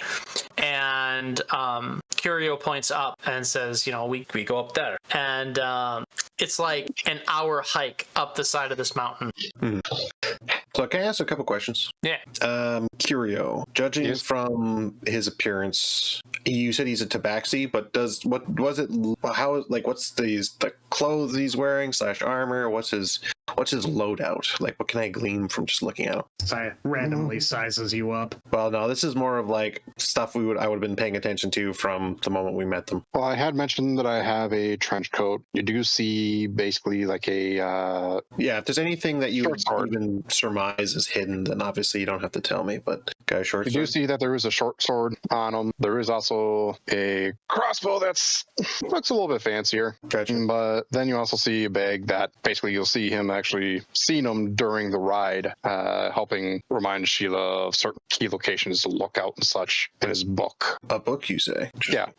Same book you saw him with when you entered. On our 2-day journey out there, can we establish the people we were riding with? Because I think I would like to ride with either Curio or Sheila. I was riding by myself, remember? Back. Oh yeah, you were going to be the pack leader. So, like the day we set out, can I ask you, Curio, if you mind if I be your horse buddy, or if you would rather ride with Liam or Yuka or one of the stable boys?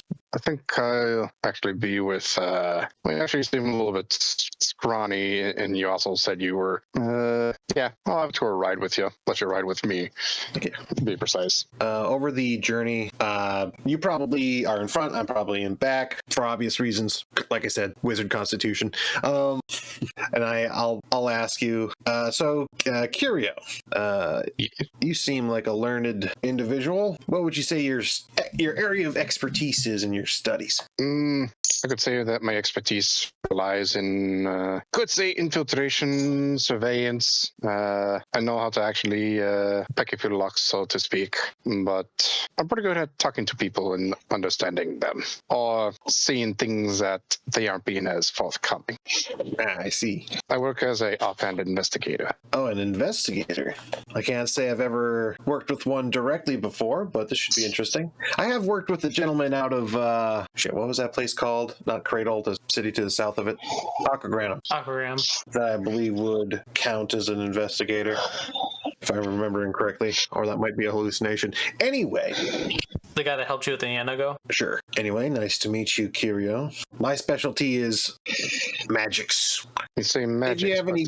Yes. I'm aware of magics, but what are you good with? Because to what I know, there are those who are proficient in more of the explosive kind. I've dealt with a few of them.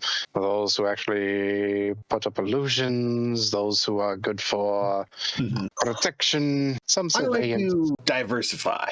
I have a few spells that you would say are more of the explosive variety, but then I also have a few spells that are more of the useful variety in, shall we say, non-obstructive ways.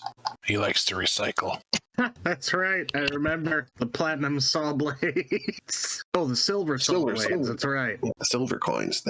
But I like to be prepared, so I might have a variety of options. If something comes up, make sure you let me know, and I might be able to assist you.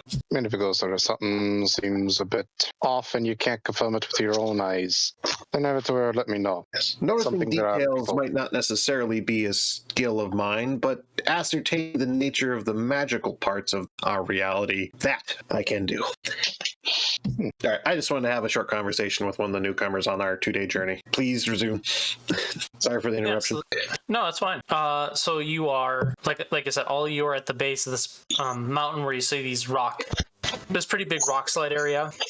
Hell, as you get up to it, and Kira's like, we go up there, you see like a couple rocks just tumble down. This looks treacherous. Yes. So, right. My special skill is pointing out the obvious. That's right. I'm actually got the knack for climbing as well. I'll have to work kind of up through the book, and it's like, there is an alternate path we could possibly go, but this is most of the shortest path we could actually do. Well, we're here looking for a tunnel, right? Is the tunnel the tunnel's not buried beneath this rock slide, is it? Well, I can imagine that once we had found it, we would have hidden its entrance. I mean, I could simply just cast Mold Earth. Yeah, you guys know exactly where we need to go. Gotcha. Well, I guess lead the way. This is me actually saying that because of me having no issue climbing stuff and mobility and such, the tunnel entrance wasn't too far from this spot. Was it right? Yeah, it's like an hour trek up the mountain. And it's an hour because it's fucking awkward, not because it actually would... Like, if you had a straight stairwell that went up, it'd take you like 15, 20 minutes. I mean, I could just use Mold Earth just to create stairs, couldn't I? It's a cantrip. I just keep casting it over and over. Yeah, it is true. As a jump, you can do that. So what's the cast time on the cantrip? Yeah. One action. One action? Okay. Yeah. What's the AoE? Sorry. You're asking the same questions I am. I can basically, every couple seconds, I can make a 5-foot cube do something. So you could turn like a 5-foot cube into like a 5-foot stair. Yes. I could walk up at a decent pace just making stairs. I'm totally fine with that. The stairs, apparently the stairs will last exactly 1 hour and then revert. There we go. Well, I don't even need them to last that long. We just need them to last until you cast the next segment of... Oh, if you cast this spell multiple times, you can have no more than 2 of its non-instantaneous effects active at a time. Oh. Okay, well, that just means what we do is you have 2 sections of stairs which the party is split up on, and then by the time you cast the 3rd section, we move on to the next section. So we just all have to stay close together. If that is all right with our DM. I think that's fine. I will allow this. Yes, don't fall too far behind, otherwise the stairs will disappear beneath you and you'll fall into the rocks. And you'll have to climb the rest of the way up. Well, I suppose we can always just stop because there's not like there's a 1 hour time limit on the 2 sections that are being maintained. And then climb back up onto the stairs from there. Magic makes everything too easy. It can sometimes overcomplicate shit. Anyway, so yeah, you guys make your way. Basically, it's moving together up this side of the mountain, staircase slowly being made. arcade. You get the hang of it, and everyone's walking along. You guys get up there within, a little under 30 minutes, because it's a little bit of an awkward walk. And you arrive, and Cheerio, you found this entrance. Basically, you can see where you've dug it out, but there's still some rock that has kind of fallen back into place again, just because this area is rough like that. And this is why, Shayla, you were able to figure this out, is that this isn't normal. Like, sometimes there's shit underground that shifts, and then a rock slide happens, or there's a particular cave that is collapsing, and it has some corresponding effect. And it's usually a slow effect. This particular area and its geology didn't match up with what should naturally be there. It's way too much. So when you found out about this, you had like 2 points of interest, and one of them ended up being bunk, and then there's this one. Curio went to go look at it. Curio went up to the side of the mountain with a bunch of pitons and stuff like that and looked around, and you found this. And basically, you opens into what looks like a cut out path that is very old that leads further in, and you can see it's collapsed a bit. And Curio has moved this out of the way, so it's like a pathway that's collapsed. It goes in a bit of a tunnel, then it goes back in on itself. And you all are walking this long path. Do any of you say or do anything? It's kind of a wavy, kind of in and out. Rocks blocking the path. Sometimes it goes into a little cave, and then it gets back on course to this like path that's been cut. Anyone here would have a reason why they'd be familiar with dwarven craftsmanship? Nope. Not unless they like the ocean for some reason. Hearing none? Would Yuka have some sort of magical connection with her fucking dwarf from the one-off that we did forever ago? No. I tried. Unless this is geologically interesting. You can notice that it's artificial. That's about it. Yeah, pretty much. I wouldn't really know anything too extreme. Probably just minor stuff just for basic understanding, but nothing. Yeah, like you, of all the people in this group, probably know more, and it still is not a lot. And what you know is from Gorlin. So, yeah, you guys make your way through this path, and eventually, Curio's leading you. And Curio, you signal, like, hey, up ahead is what I think is the highway. And you guys are in this, how are we lighting? We mage lights, torches, a mix? Like, how are we going in through this dark hallway? I do have the light cantrip if we want to use that. Wait, do I have an ever-burning torch? I might have an ever-burning torch. I don't remember. You very well might.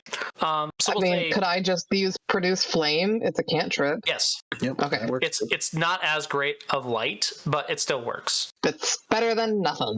It's basically a torch. Yeah, I'd have it to where just gonna pull out. It's just like I can obviously go through the dark without any issues, but I also understand I need light to be able to see certain stuff easier. Details.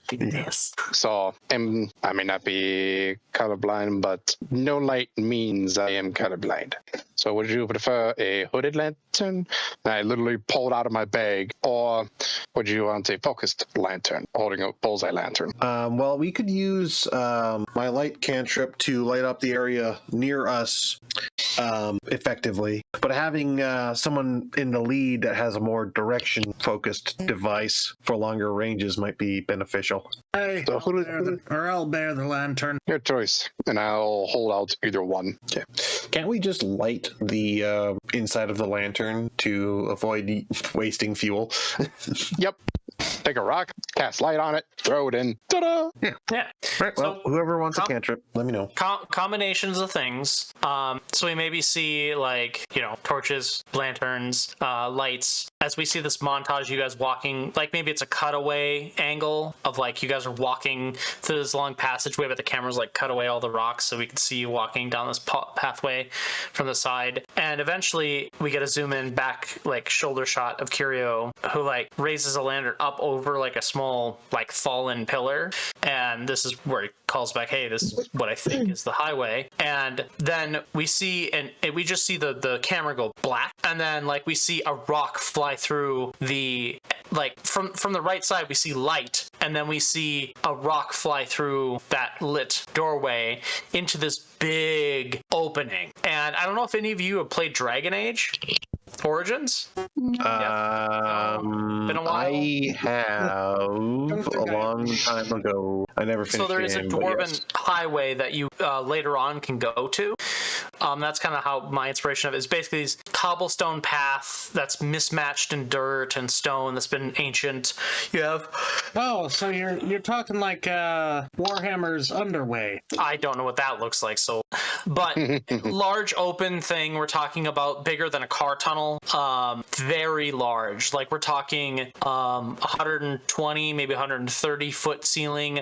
Pillars on either side with like some cross bracing that is made out of wood, metal, and stone. Some of it has collapsed. You can see there's like a third of the tunnel, like further down from away the camera going north, is like a third of the tunnel is just like one of the pillars is collapsed, and we see the five of you crawl out from this. Maybe we see Eagle like fly through really quick and like fly up into the ceiling and come back down and land on Cyrus' shoulder. And you know, we crawl through, and something interesting happens the moment you guys pass by this doorway. For Cyrus, you get a sigh of relief from Jurgle, and Liam, you feel that presence of Talos kind of creep back into existence, and you get a "bitch, why didn't you call me?" kind of response. Oh. The place was warded. What was I supposed to do? Don't go to warded places. Mind you, you know how this feeling works, right? This is... Yep. They're in a mood and they're pissy, but they're glad that there's connection again. So then they calm down. Maybe Liam's like pretends to be like looking at the dwarven earthworks while the whole time he's just having a "yes, I get it, mom, I'll be home by 8" kind of conversation in his head. And yeah, so you guys, this big tunnel, there is, like I said, occasionally there's like pretty closed off areas, but you can still get through. But it's a big room and it seems to go, you know, north and south. So I'm assuming y'all go south? Yep, that's the thing we were doing. Yeah. Okay. So, yeah, you guys keep heading south. What does the order look like? Well, it sounds like our Tabaxi's going to lead, unless I'm mistaken about that. I thought Liam was going to pick up the lantern and go hard. Liam with the lantern can be up front with me while I'm actually observing. This was the furthest point that I actually had went, and then you walked out into the big opening and were like, "Ha, think I found it," and then left. It's like, all right. So with that, I'll have it to where I'll kind of have my book out. I'll have my book out, basically kind of at the ready. And while we're actually progressing, I'll just be making some notes of what I see, landmarks and such. I recommend a box formation with 2 point men, 2 rear men, and 1 in the middle, since we have an odd number. I like to be in the middle, if no one has any complaints. Why do you be in the middle? I have the constitution of a wizard. Did you dump Con? No, I just elected to roll for HP. And it's gone very poorly.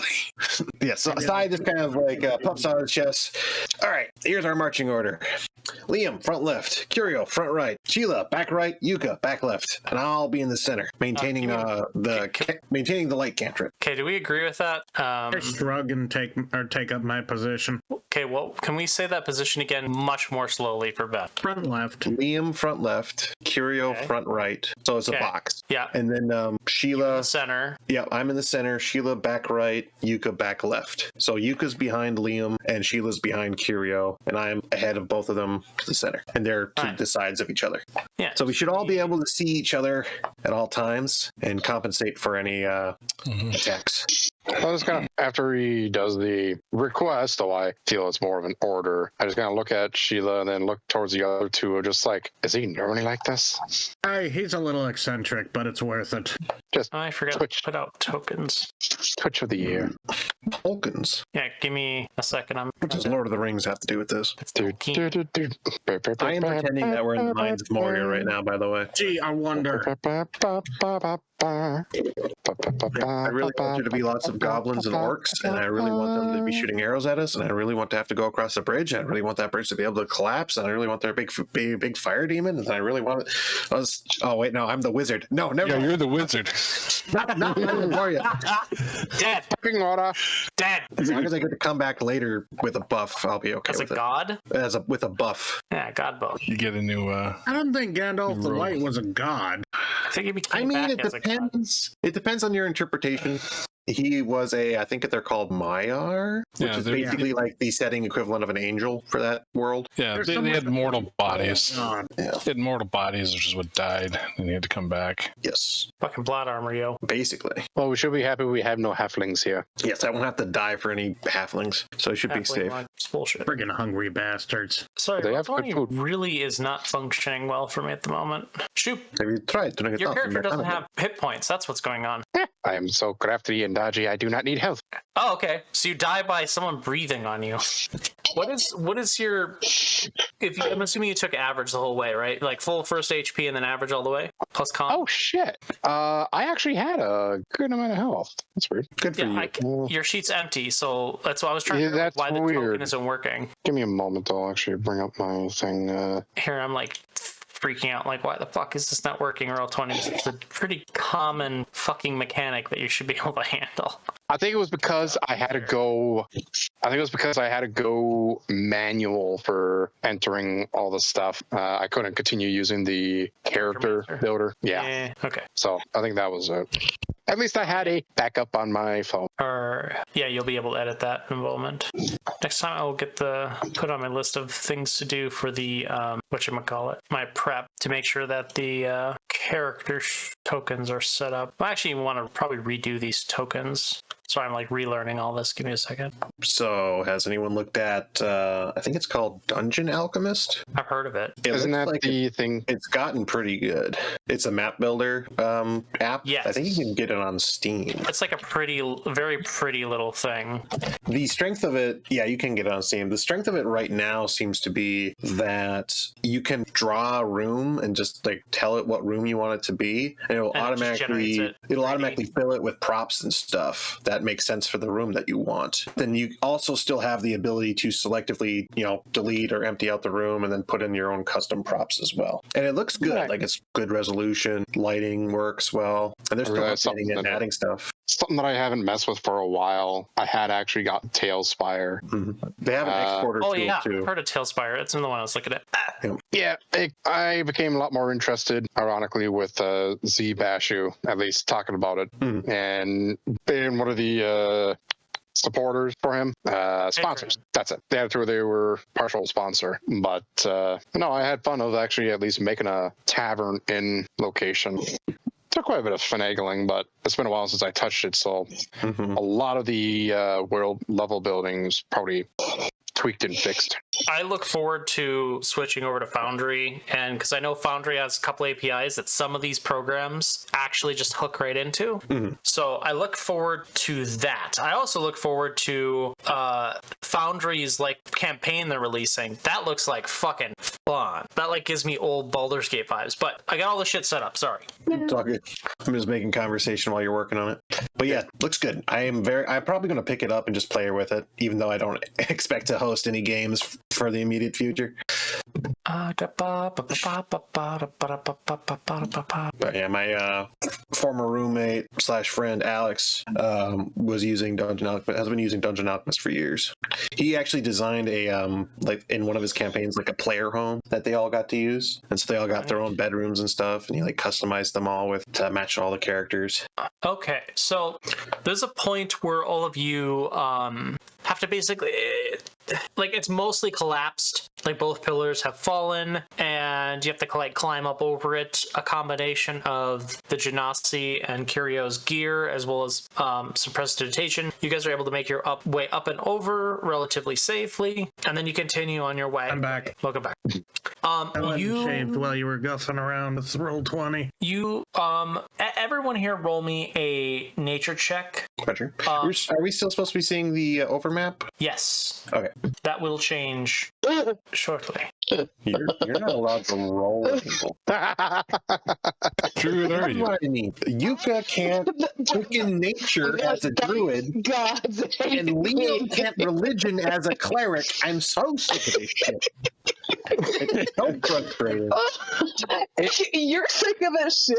Sick of this shit. I remember when Lydia was like, "Oh my god, I want to befriend the baby wyvern," and then she walked up to it and failed horribly, and fucking just stabbed her. You're welcome. Area. God, Jesus Christ. Stop! I'll tell you. Things that annoy me. Stop stealing my nat 20s. Okay, so Sai, Kirio, and Shayla, you see, this is a general rule, so there's no factors. You see these puddles on the ground, and occasionally, while walking over them, you start noticing that they're like diluted, or the reactants have went off and they acid. And you are familiar with that these are the acid worms. Yeah, I was about to say the acid worms. And then that being said, you can, Sai, give me an int saving throw to see if you remember, actually wisdom saving throw, if you seem to remember something. Well, that was better. You're looking for a 18. Wait, you said who needs to roll? Yuka and Sai. You can Yep. sigh. Okay.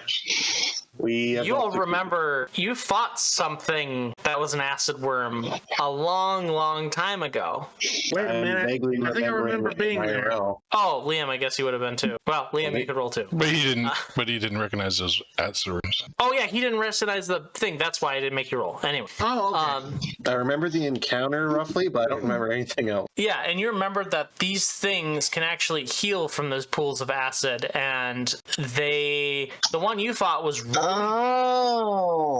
really big. I'm remembering. It was a multi-segmented creature. If you remember that battle map, I actually think I almost flat out killed you in 1 or 2 shots, Lydia. And you're like, "Why are you picking?" I know. I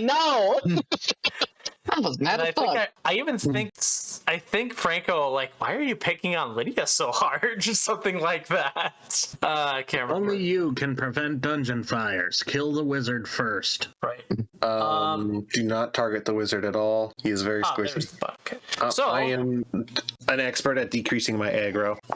What are those worms called? I feel like I rolled a 25 nature. yeah. So they're colloquially just referred to as acid worms. Every single culture has their own thing for it. The nature will tell you that I actually think your critical was from when you last fought them. You tore the creature apart, studied it a little bit, we'll say. So you know that they heal from their own acid. Their guts are basically self-healing. Their acid is very rough. Like, you would need specialized equipment or magical shielding to protect against it. It's about on the level at like wyvern poison, but purple worm acid kind of level of like psycho. These things, the bigger they are, typically the more ungainly they are and more slower they are, and they tend to develop more eyes as they live longer. Mm-hmm. You're about to tell us how many eyes it has. You said the area is just kind of dotted with acid, like there's little puddles here or there. We're gonna say that Kirio and Sai, roll me a perception check. Are we going left to right or right to left? You were going right is south, left is north. Or sorry. Left is south, right is north. Left is south, right is north. Okay. So we're moving from. So the space to our right on the screen is the space we've already been. Yes. Do you see where that rubble is back there? Yeah. That like dirt path? That's right at that dark edge is where that climb starts for that like broken down thing. Okay. I'll just making sure our marching order is still accurate. Yep. So roll your perception. Oh, sorry, Shayla, you can roll your perception as well. Do I have to? On the nature. So question. Mm-hmm. When it comes to perception checks, I've got Eagle kind of flying around near us. Can I roll my perception check as well as his? I'd say roll it with advantage, whoever's better. He can telepathic me if he sees something. I say roll at advantage and whoever's better. Okay. He has a better perception check, plus he already gets advantage. So can I just use his check? Yeah, go for it. If we don't want to roll both. Yeah, just do that. All right. Oh, he nat 20. Okay, so 23. He also has dark vision of 120 feet. Gotcha. And Shayla, you can go ahead and roll a perception as well. I guess got 2 nat 20s in a row. Oh, almost in a row. I rolled a 14 in between there. Stop. Sheila. That's what it is. I keep saying Damn. Sheila. I'm looking over my spells. I'm not used to being a caster, so. Fuck. Okay, so all of you. Okay. The spotlight just. This is where you need to look. Every time I look at the Tabaxi's character token, all I can think of is it looks like they're peeking out from inside of a turkey.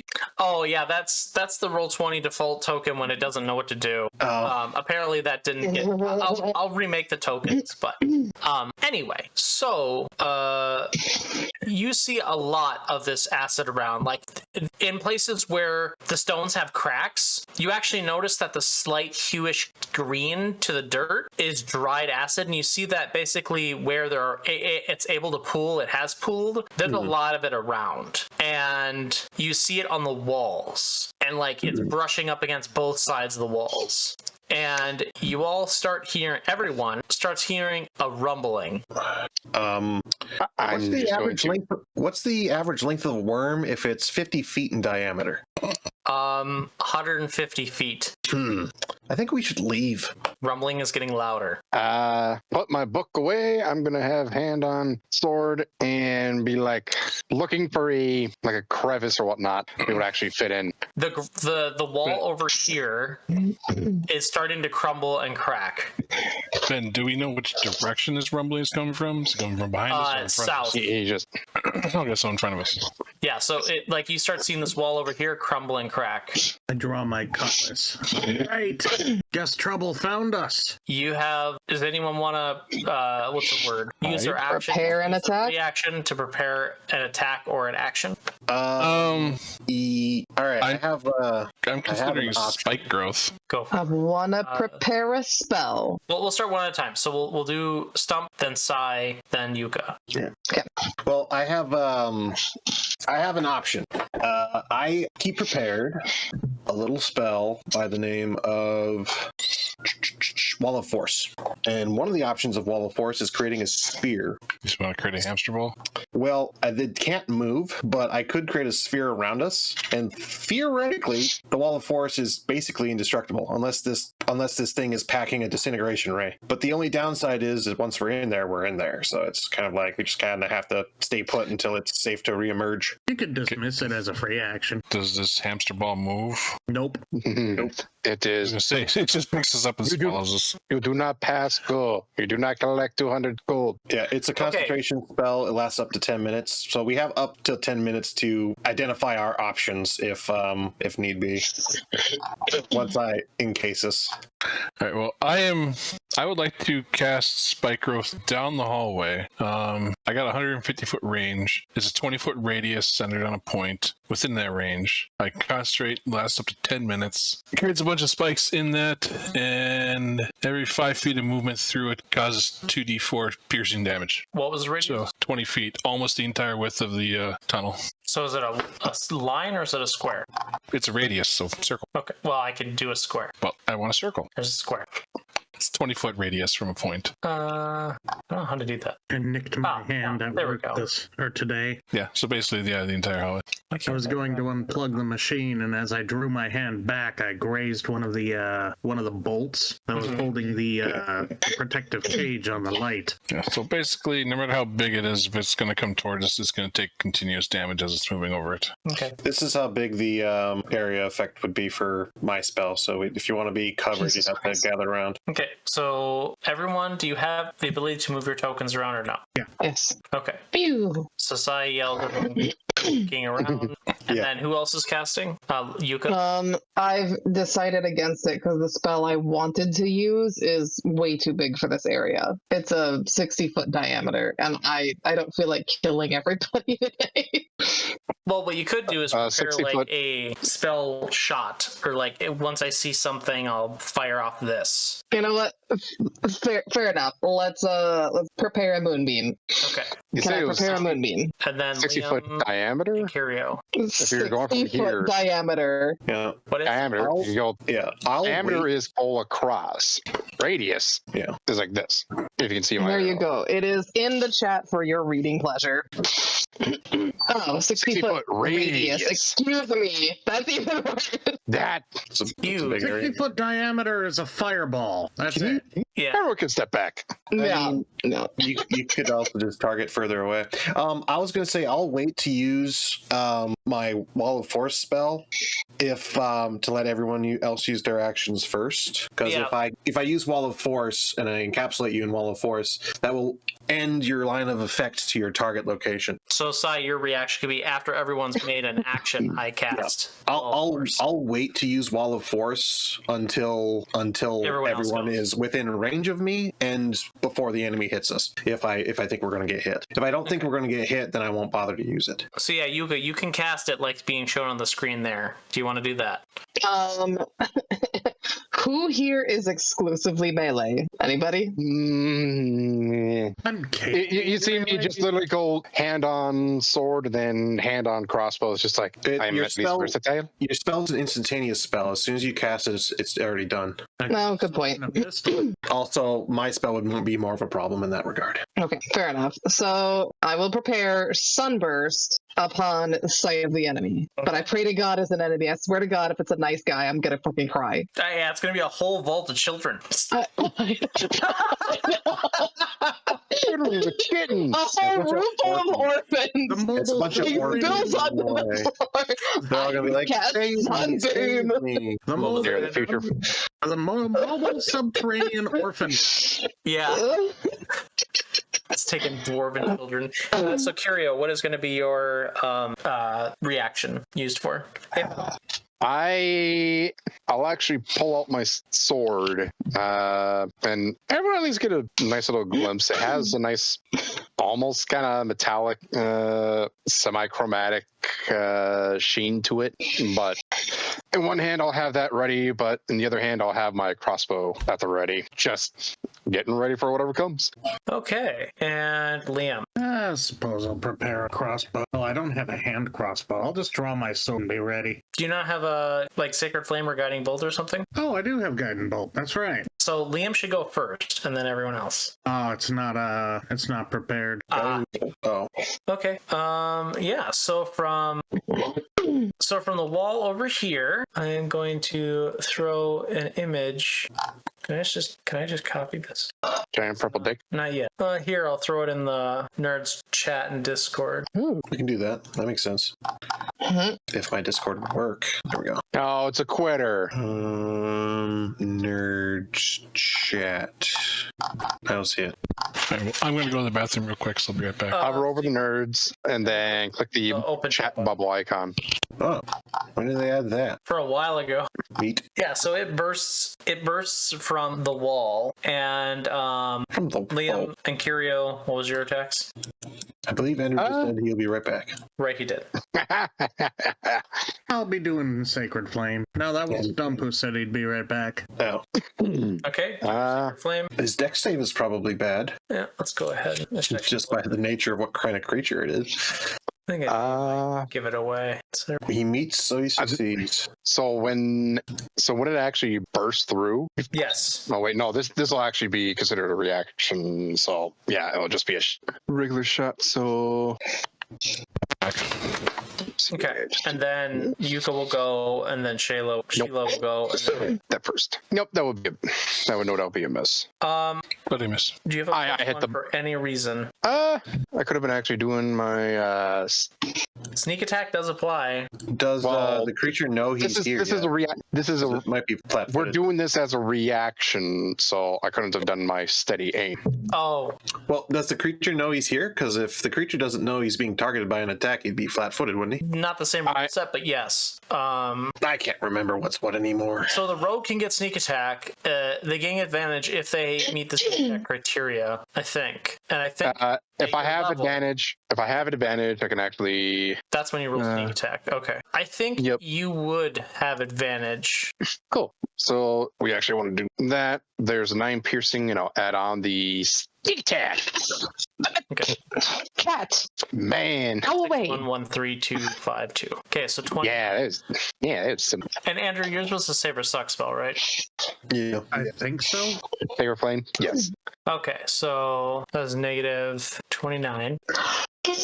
And then now, Yuka, you can cast your Sunburst. Okay. Yeah. So So, Is he blind? what I is the suppose actual having save so for many that? eyes would make a flashbang more effective. Constitution saving throw. Mm-hmm. Does that fail your spell save DC? I think it does. Yes. Goodness, what is Had my it. spell save? Right 19. there. 19. Yeah. Damn. So, 19. So yeah, it is disadvantage on saving throws. A creature is blinded by the spell makes another Constitution save through the end of each turn. Okay, so we're gonna go ahead and put a blind icon. We'll just do a bleed, and then it takes what was wait, did you just open this fight with a level 8 sunburst spell before you even knew what enemy you were fighting? If this is Ben, you can never be too sure. Okay, cool. And then now, Shayla, the vines, right? Spike growth. Yeah, spike growth. Can you post that? Cool. The ground in 20-foot radius is under the plane of the range of the spreads are hard spiked thorns. The area becomes difficult terrain. The creature moves into or within the area. It takes 2d4 damage for every 5 feet it travels. Boy, this is going to get fun. Let's see here. Say no to a cheese grater. It doesn't matter. It's going this way. I'm not going to bother with that second part of it. Okay, so that'd be 1 into 2. Well, it bursts out. It's able to burst out at this range, so we'll give it its initial, the first hit, which is... Where's the damage on it? 2d4. 2d4. So roll that up, Stump. And then I want... Okay. And then Sai, go ahead and cast Force if you want to. The requirements for Wall of Force was my allies have taken their actions and the enemy is about to hit us. Okay, So I don't think we're about to be hit, so my action would not have happened yet. Okay. Yeah, it might not happen this turn. Everyone roll initiative and make sure you click on your token before you do that. Please. What the fuck is a turn order button? There it is. All right.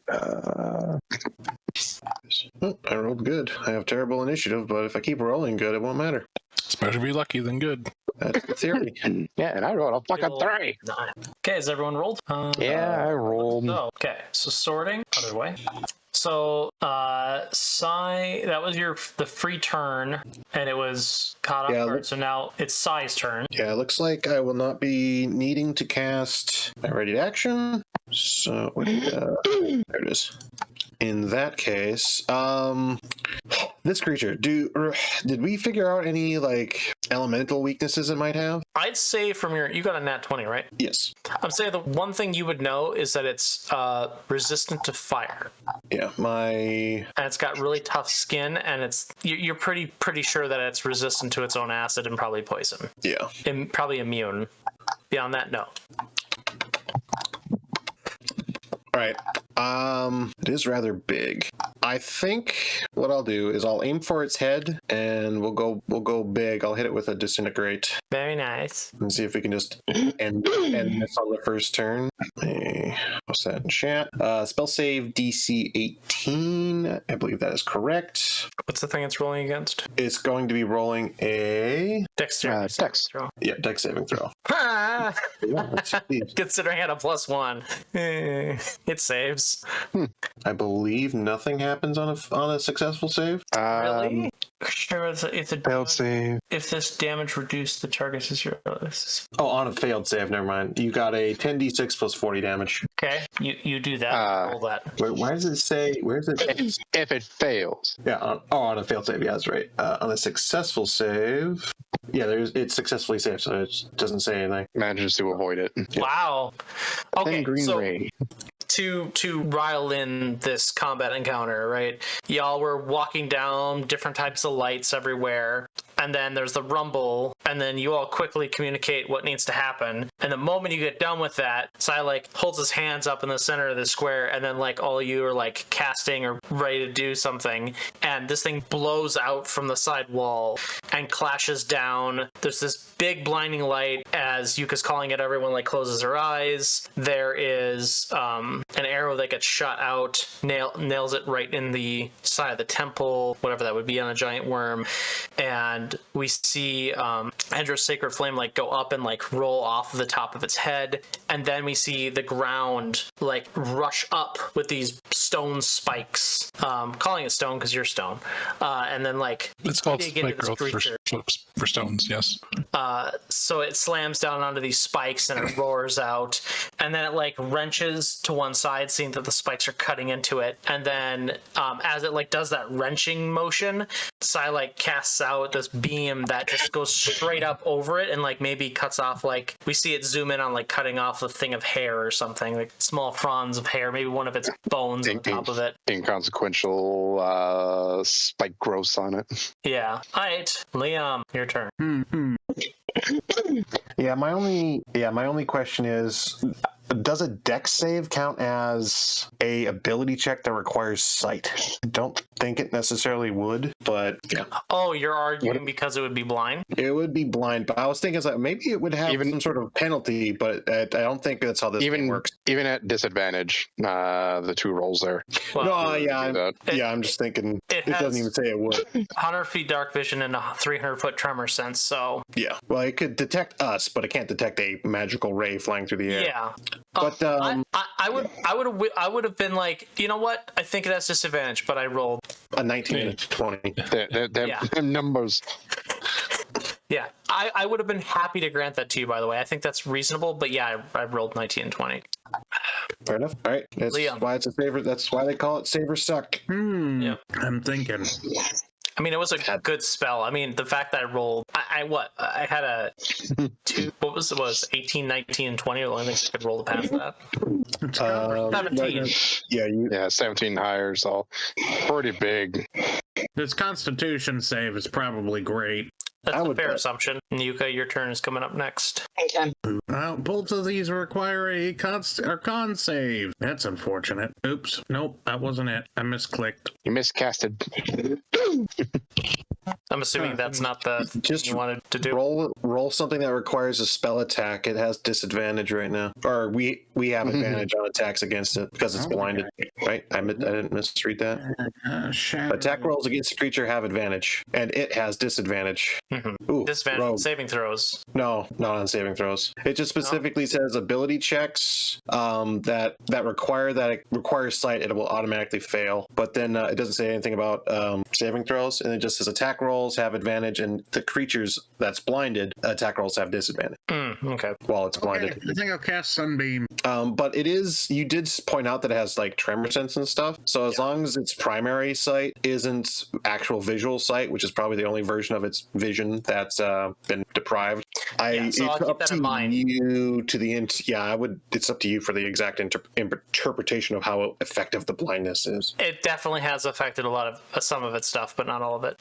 So you're gonna cast Sunbeam? You're gonna cast Sunbeam. I'm assuming that isn't the spell that's okay. There we go. Yep, there we go. Of course.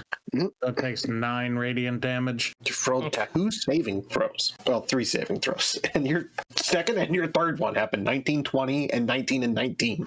You said 9 damage, Andrew? Yeah. Okay. Yeah, so the beam cuts through its like into its mouth and like out one side.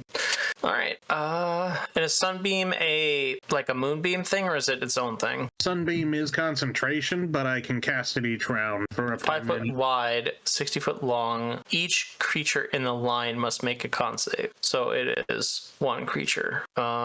Andrew, remind me when you use this again. While this is one creature, it's a single-tiled, multi-segmented creature. I will argue that you can probably get up to 3 hits with this thing. Yeah. Oh, I forgot that I was going to say we should be moving backwards this whole time, too. Oh, yeah.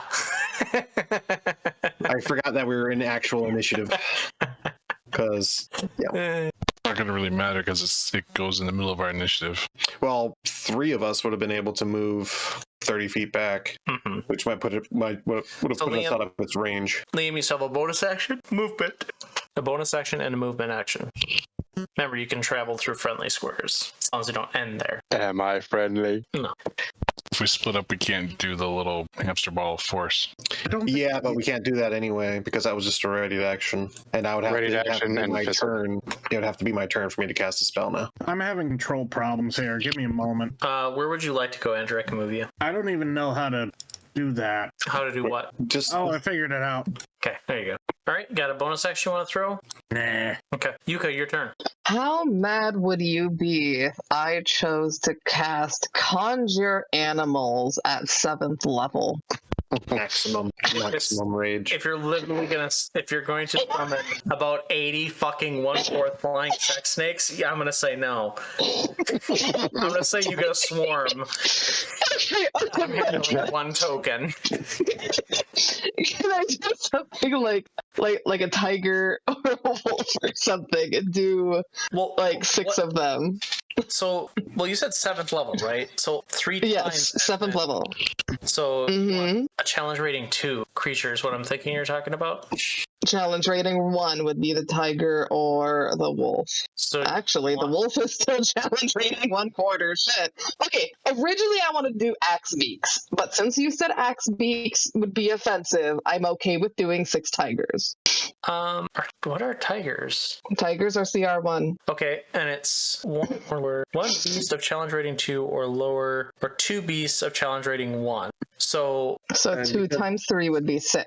yes, okay, cool. Sure. And they'll go ahead and roll initiative for one of them. I'll put the tile out in just a moment. They operate as a pack. Yeah, they'll go at the same time. Jesus, those big tigers. Yeah, Here, kitty. Are they actually large? they're actually large. Yep. They're pretty big. You can drop them in a unoccupied space that you can see within range. So wherever you can see, you can drop. Yeah, can you move any of those tokens? Yes or no?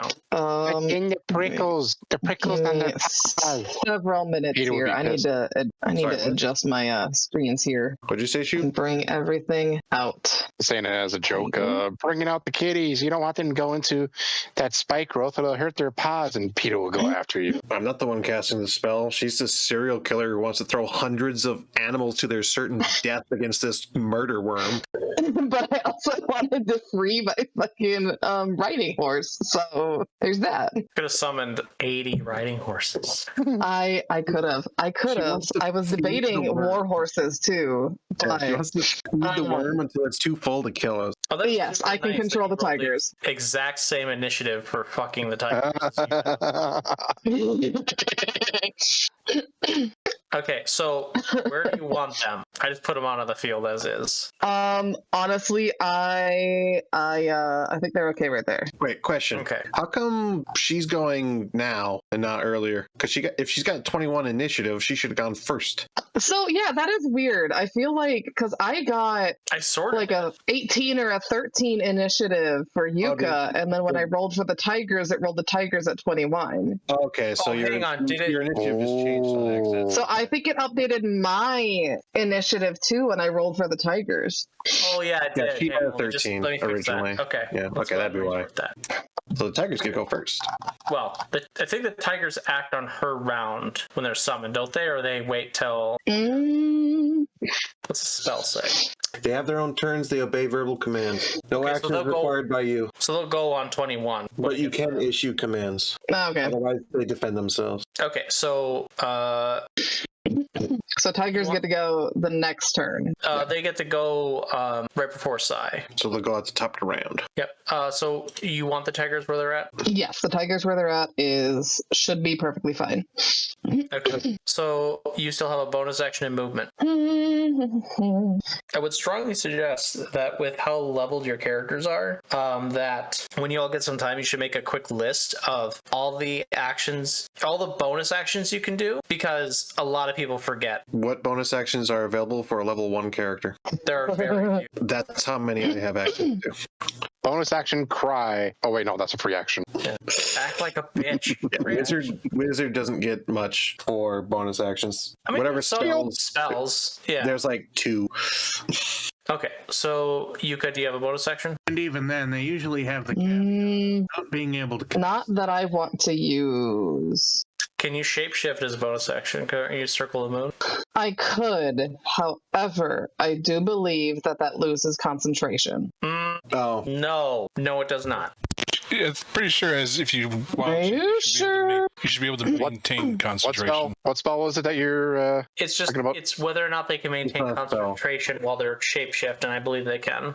Yes. Shapeshift is not actually casting a spell, it's a ability. It's if you take damage while shapeshift, then you'll need to do the concentration save in that form. Which is sometimes good because a lot of times transforming doesn't break your concentration.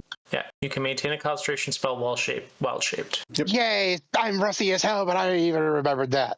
Okay. I mean, to be fair, I think all of us did, but yeah. What is your current level you can shapeshift into? I can shapeshift into CR5 creatures, and I've been looking them up, so I was honestly trying to avoid doing that. Or I can shapeshift into an elemental. T-Rex, turn into a T-Rex. Using two. I only have two wild shapes. Yeah, air elemental, barb devil. Oh, wait, you can shapeshift into a bullet? Yes. Aren't they fucking cute? Earth elemental, fire elemental, flesh. No, you are not. You're not allowed to fucking go into a flesh golem. What about I think it depends on your druid type too. Like only certain, like some of those are. It says in your class ability what kinds of things you can shapeshift into. So pick one elemental. Yeah. I'd probably say it'd be either earth, fire, or air. And then it says I think it's beast specifically, which is a type of creature. Yeah. Giant crocodile. Yeah, wild shape is beast specifically, whereas I can use elemental wild shape now for 2 of my wild shape charges. Yeah, elementals are. Don't do fire. Yeah, Cywood yelled out that it's resistant to fire. Yeah, do not use fire. Don't use acid, fire, or what was the third thing? Poison. Don't think it's just generally assume those are going to be ineffective. But yeah, so you could do earth or air. You do not. 90% of anything in the monster manual is going to be immune to poison. It's actually not that much. I thought it was worse than that, but apparently it's all undead. Yeah, they're a lot of the common enemies that people fight in D&D are, but most of the monster manual isn't. But the most common creatures are. Okay, so Lydia, what do you want to do? Let's go ahead and do the elemental. It's been a long time since we've had combat. And I'll go ahead and do the earth elemental. Earth. If you want to give me one of the earth elemental tokens. I'm going to move on to, if I happen to hit you, we'll worry about it then, but I need to find it, so I'm going to get it on to Stump's turn before I do that. So it's going to do its turn. Yeah, go ahead. So it needs to roll a con to see if it is no longer blinded. It is not. That is sufficiently high. Okay, and that is rough terrain, correct? Yes. Difficult terrain. It can do that. Oh, great. It's not super fast. I thought it just reduced its speed by half. It does. It does. Its speed is only 10 feet. That's a win-win as far as I'm concerned. Shit. Well, it takes makes me. too. Yeah, I was expecting it to be like, it's going to move like 50 feet, and it's going to take a shitload of damage. It does have a multi-attack. It can shoot an acid spit and 1 bite. So it's going to do its acid spit. And it is going to target the closest tiger in front. So it's going to be this one. Yes, as far as it's concerned, I've done no damage. Did you say what? AoE 15 by 15. So no, that's unfortunate. AoE Dex? It's going to be this corner, so you should be fine. But I'm going to leave that square there. Well, anyway, Ben, that's damage for moving through the spike growth. Thank you. Keep me on that, by the way. Yeah, I was hoping you'd move like 20 feet, so you'd be taking 10 dice of damage. It's still got to go through all of it. Yeah, but I can't do much because I have to hold concentration on. But you can still cast other spells. Yeah. You can cast other stuff that nothing does else not requires have concentration. Okay, So I'm confused. Wasn't it D&D 5th edition that the cantrips got stronger as you leveled up, or is that a different edition? Yes, they do. I'm not seeing any mention of that in the spell descriptions, and I'm confused. Some don't. Most do. Majority offensive, yes. You just have to look at which one.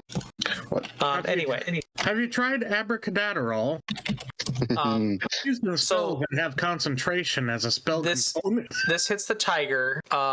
Lydia, I need you to make a dex saving throw for the tiger to see if it takes half damage. Okay, it does take full damage. So weird. So it takes. Hang on. Oof. Now roll a 15 roll a DC 15 con check and we'll see if it can half the acid damage. It did. So it takes 18 initial acid, and then it eats away at its outer fur only slightly with a 7. Just a smidge. It takes 25 damage. That first that sounds one. right. Okay. Man, I hate to be suffering from that pension condition. Did I miswrite something? Oh, shit. God damn it. And then it is poisoned. Suffering out to pay a pension every turn. Shit. I feel like that was an autocorrect error. No, is it? Oh God, it was. Yeah, it actually was. It did succeed that check, so it's not poisoned. Yep, right. that is true. Yep, you're correct. Okay. Word. So now it's on to is that everything? Yeah. Did that second tiger get hit as well? Oh yeah, it did. Lydia rolled me a dexterity Oh, check, and then another dex. Oof. that's a fail. So that's Puta. And then a con for that one. and then a con. Oh fuck! Okay, that was Lord. It's just dead. 36 damage. Oh, hey, it still has 1 HP, dude. Okay, It is so poisoned though. it is poisoned, so it's I think a disadvantage on nearly everything. Yeah, ability checks. Okay. So this is funny. So right, like this thing like hucks a loogie on this one tiger, and it like shoulders it and like screams as its fur melts away on one side, but like the shoulder just goes right into the face of the other one. It just melts off the tiger's face, and it's just like screaming as like blood and acid are just foaming. You see, Curio even actually slightly reeling back, Yeah, seeing it can up front. give me Roll a con save. a wisdom check to have PTSD. Oh, Christ. It's almost as they're if cats this thing was too, meant it's to eat perfect. through stone. Yeah. Yeah, Okay, I think you're fine. You're gonna have some nightmares later on, but you know, you're fine. So I'll help Okay. you out with that. Sheila, you're up. Alrighty. Look on that air elemental. Well, considering there's tigers and stuff in front of me, I will hold off on the lightning. Melting tigers in front of you. Tigers and worms and acid. Oh my. Very horrifically. In player's journal, person with a stupidly long name. Right. I'm gonna cast that spell, Erupting Earth, and center it down its stupid head. You're going to move you there, and you are now there. You should have control over that. Okay, centering that on its stupid head. Yep. Unfortunately, it doesn't have a stupid head, so you missed. Well, the end of its worm body, where its eyes are. Okay, so each creature in the area must make a dexterity saving throw. Okay, we'll do DC that. 18. It passed. Damn. So it takes half damage of Okay. 3d12. Oh, is that bludgeoning damage? Yeah. Does it have resistance to it? Just roll your damage. So it's gonna take what, 2 points of damage? So, No. so 6. So what is this? What does this look like? By the way, it's like Earth, like hitting it, right? Physically, like punching it underneath, like fists come up from the floor. A fountain of churned earth and stone erupts in a 20-foot cube centered on that point. So stones and stuff crash onto it and punch into it, and they kind of just roll off of its skin and take no damage. But I am nice, and I'll say that some of those were the spikes. So whatever that spike damage is, you can roll that right now. But it is clear this thing is immune to bludgeoning, at least externally. Cool. Hey. And all of you can see that, including the melted tiger face. Can see that. Okay. Sheila, you have a move action and a bonus action. Do you want to be an earth elemental? No, I can't transform into that. Oh, okay. Oh, right. You didn't take the circle of moon. Right. No. Mm-hmm. Okay. Any bonus action? Just gonna dash. Bye. We're moving back. Yeah. Fuck the shit, I'm out. Okay. I'm squishy. Wait, are you rogue? Is dash not a regular action anybody can take? Unless Dash Erupting is Earth a is not an basic action. standard action. Yeah. I Unless thought you those- actually have. Oh, right. Yes. Rogue has cunning. Cunning action, which can do bonus actions as disengage and hide. Okay. Yes, you are correct. Yeah. Okay. No, I So do you not do a have pseudo version of it. Sheila did I rubber could- band. It's fine.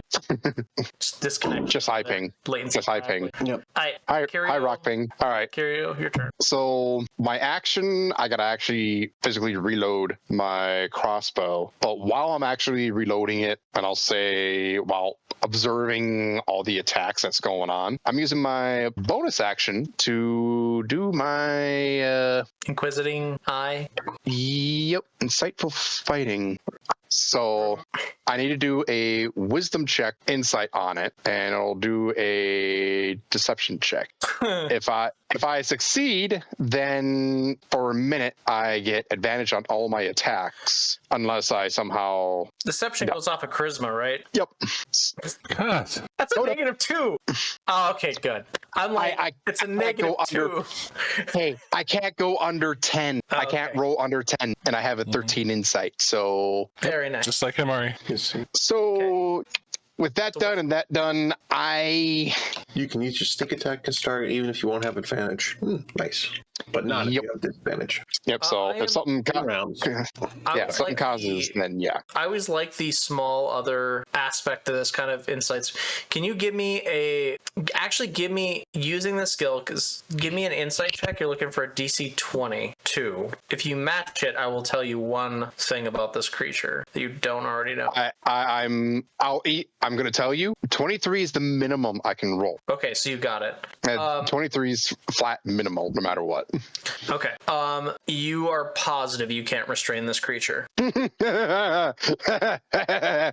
a bit too big for that. I wasn't going to surmise it would be possible, but thank you for the confirmation. I rolled the random one of the things, so. But yes, any of my marked abilities, I have reliable talent, and insight is a good one. But after as the process reloading, assessing everything, seeing everything, like, okay, cool, yeah, I'm just going to stick with poking it nonstop. And Gonna back up? Yep, I'm going to back up.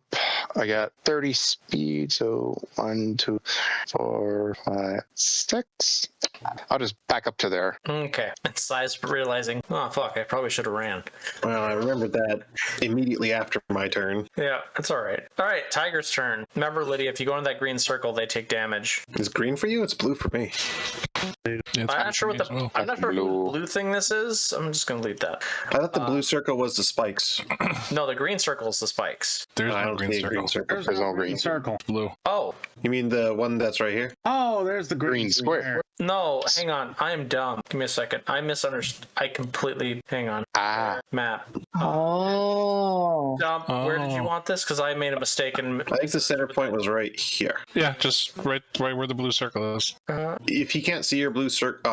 why can't Ben see your blue circle? Yeah. Everyone else should be able to see the blue circle. There we go. I did. I just didn't understand why it was there. Okay.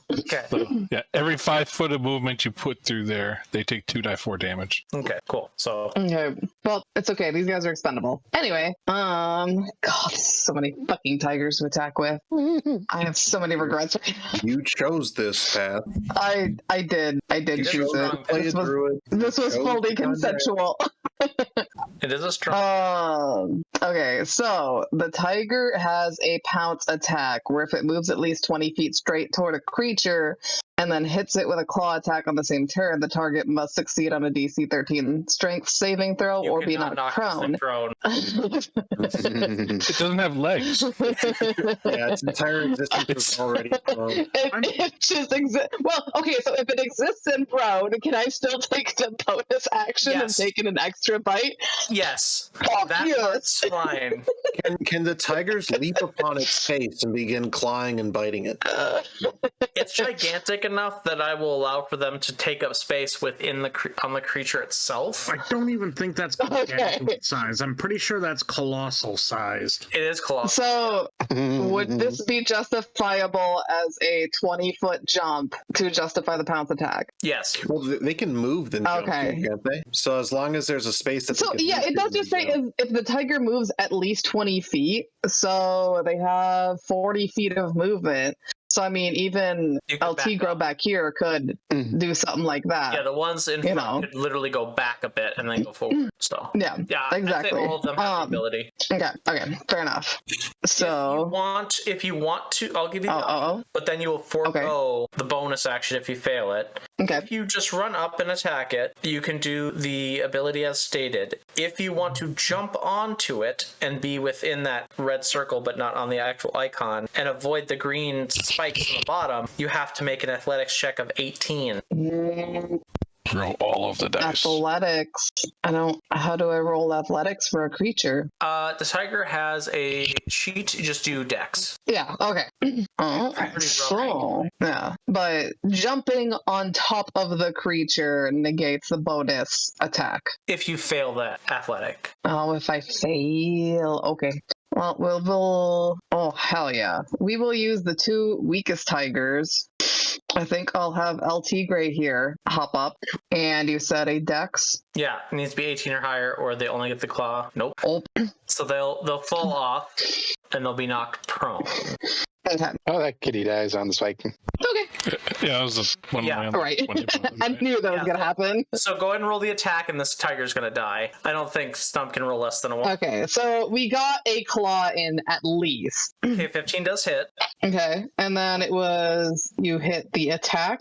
Yes, if you get the right? attack, Okay. it should automatically do it. Hey, look at that. That's pretty good. All right, so yeah, this thing falls back, like its face is melted off, and it like can't see, and it jumps, claws at it, and then falls off like Mufasa onto its back, and it just gets stabbed through with the spikes. Oh no! It's very dead. Yuka sheds a single tear.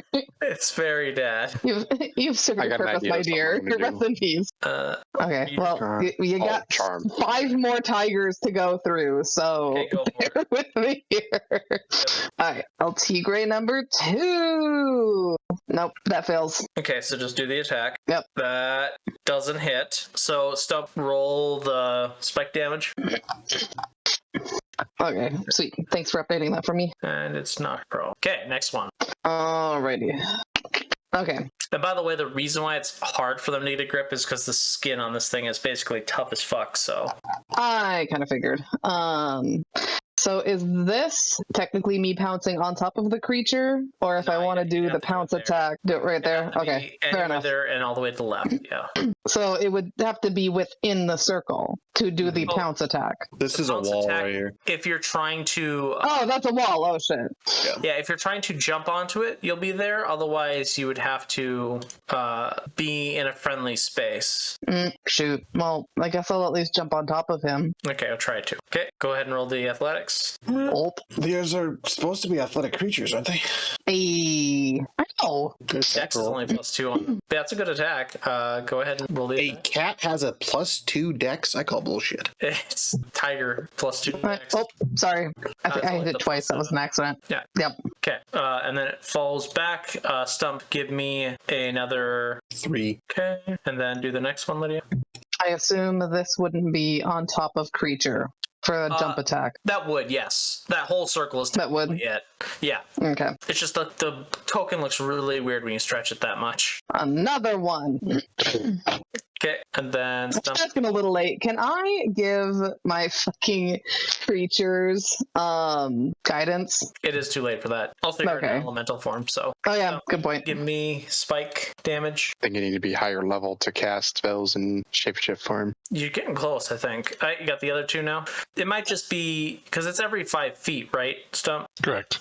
As they enter it, and then every 5 feet of it. Yeah, so that would be 1, 2, 3. So it would take 3 of those 2d4s. So 64. Could be 1, 2, 3, 4, 5. 10d4. 10d4. So you could risk that just to get that extra bonus action attack in there. I mean, most of these guys are living, and I feel like I can justify the pounce attack Okay. after their initial screw ups. So Okay, go for it. anyway, that was the guy we just went with, and we're gonna pounce on top of this bad boy. Okay. Yeesh. I think you've rolled worse for the Yes. time you've done it. First cat. It's like I hate animals or something. Spike damage.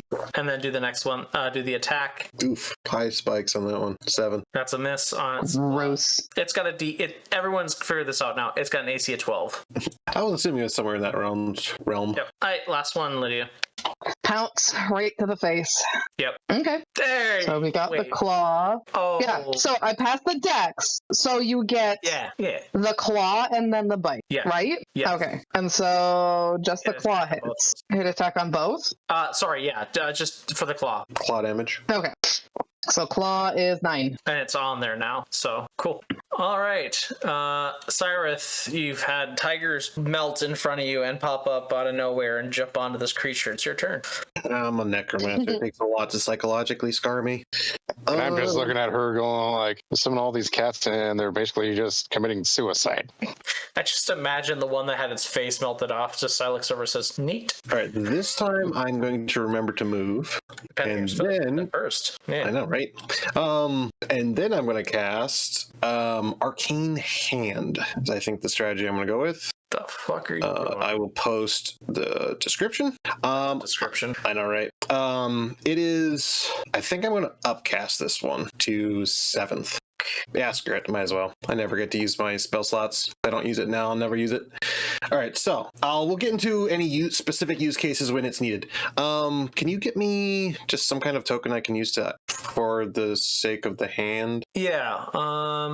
Actually, can I drop a token? I can. Okay, All I'll right. do the zombie. Can we just pretend it's a zombie? Okay. No. So I can up to 120 feet within range that I can see. I can see that, I'm assuming. So I'm going to I can just... see where you pinged. Oh, sorry, just the creature I meant. So I'm just going to spawn the hand in next to it. Yep. I didn't That's really floating, see right? it in the hand's description, but it's... I think the hand can fly. Like it's an embodied hand. Yeah. You can move a hand up to 60 feet, then cause one of the following effects. Yeah, I'll say it's flying. So I'm just going to use the spell attack option for it. Oh, I don't know if that macro is correct. It probably isn't. So I'm just going to roll a spell attack. I don't remember how to use Roll20 because it's been a year. Your spell attack bonus is your whole bonus, right? Like there's nothing else that adds on to it? Spell attack bonus, A plus your proficiency plus your ability score. Yes. Okay, so it's... Oh, wait. Yeah, that's correct. my spell attack that's bonus is 12. And Wait, your DC is A plus proficiency plus your ability. Your attack bonus is... Is there not a button for this? I can't. I just have to roll a d20 and add 12. Okay. What was that, Shoop? The spell attack bonus, proficiency, and your attribute. Okay, so proficiency is what now? What is all your guys' proficiencies? Well, sorry. It should be 5. Okay, so 5 plus whatever the Your int. Yeah, int. Oh god, they've changed everything. I don't know how it's coming up with its. I don't know how it's coming up with its bonus, but it says I have a plus 12, and I know I have an item that gives me a plus 1. So What's your modifier? what's your My modifier? proficiency bonus is 5, and my intelligence is 5, so that would be a 10. But it says I have a 12. Yeah, I'm in not my sure what's spell getting the attack. other plus 1, but yeah, I know you have the one item that gives you plus 1. So just go with it minus 1, whatever it does. Just plus 11. I feel like the plus 12 is right, but I don't remember how I got that bonus. And nothing here actually tells me how I got that bonus. Make your It is automatically calculated. It might be just a miscalculation from us, human error. That's what I mean. I don't remember how spell attacks get calculated. All right. I just gotta type it out. Liam, your turn's coming up. What is... We're just gonna go with 11. I woke up just in time for that. Okay. I hit it with a 19. Definitely a hit. Nice. And so I'm going to be using just a clinch fist, which is 48 force damage, but I did upcast it 2 levels. So it gets, it's going to be 8d8 force damage. Okay. You come up with these before, like, when do you come up with these before we play? Well, this was like 4 or 5 weeks ago. Yuka believes tequila is a magical potion that can bring her to a faraway land.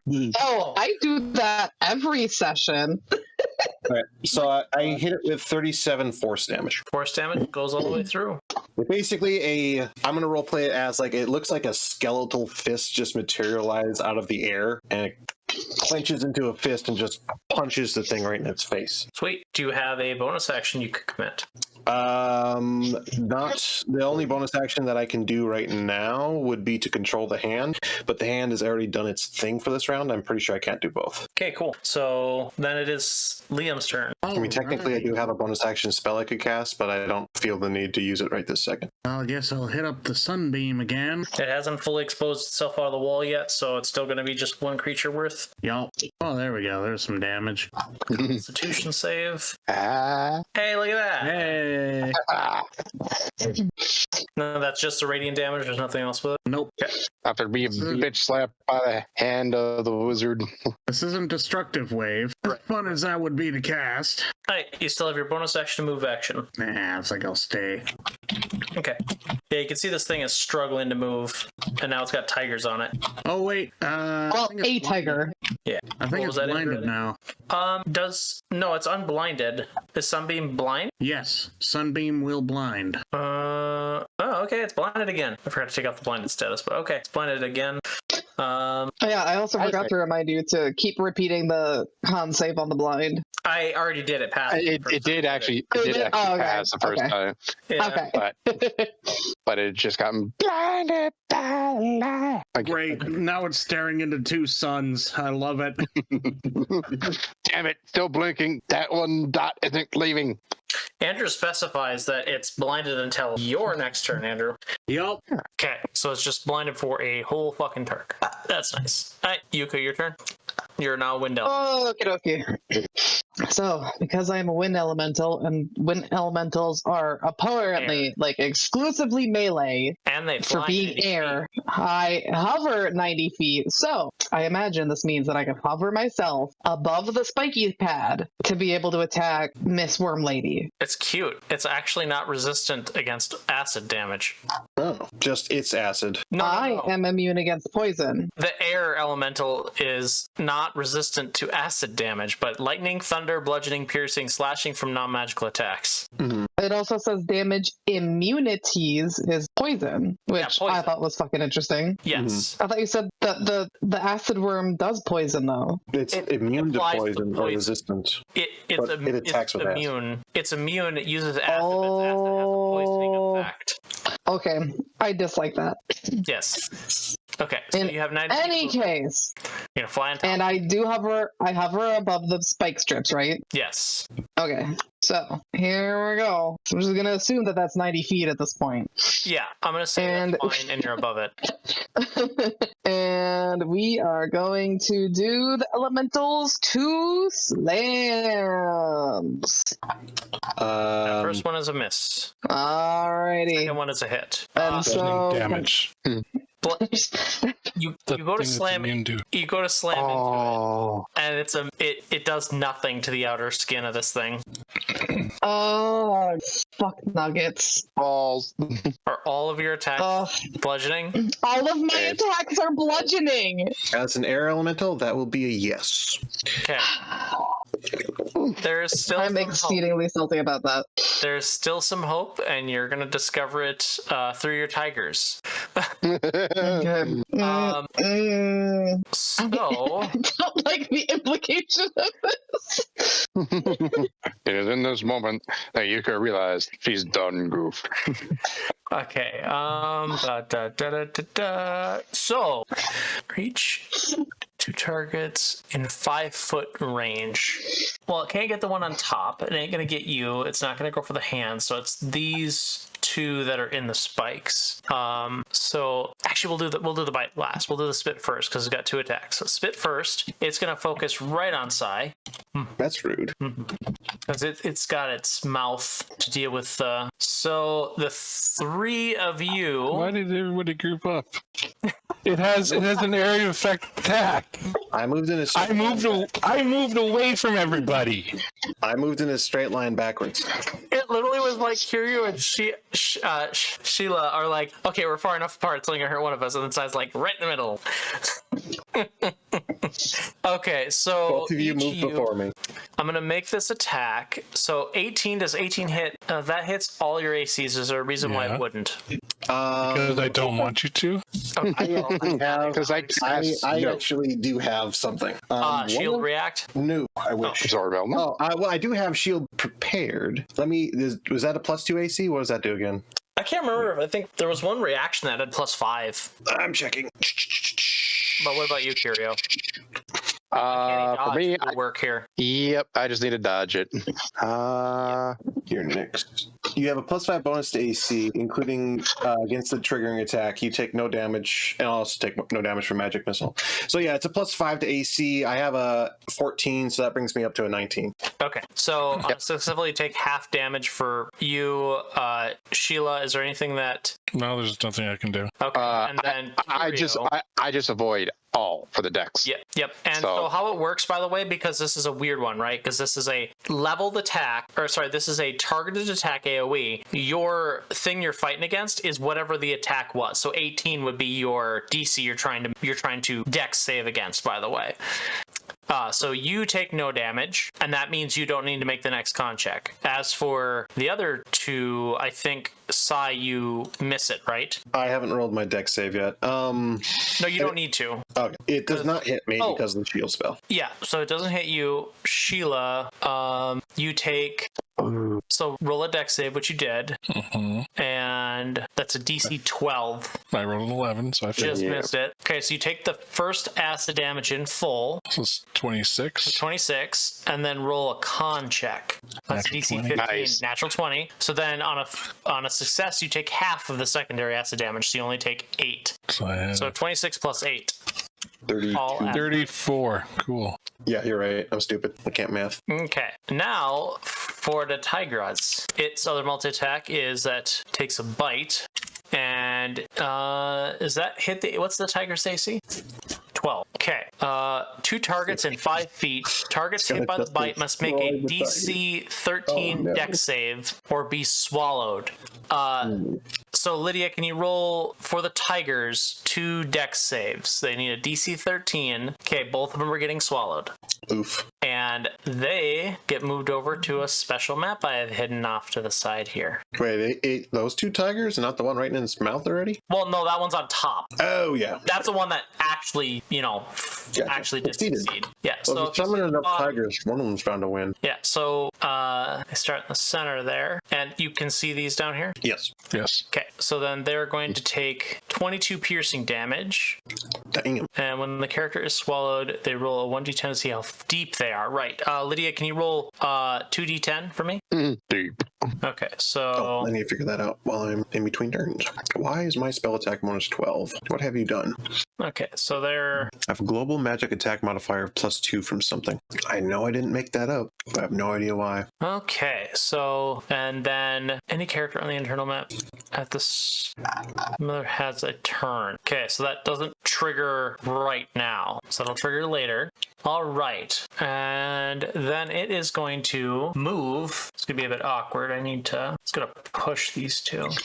Do that. Stump, give me the damage. Spikes. 5. Boy. Okay. Sheila, your turn. Okay.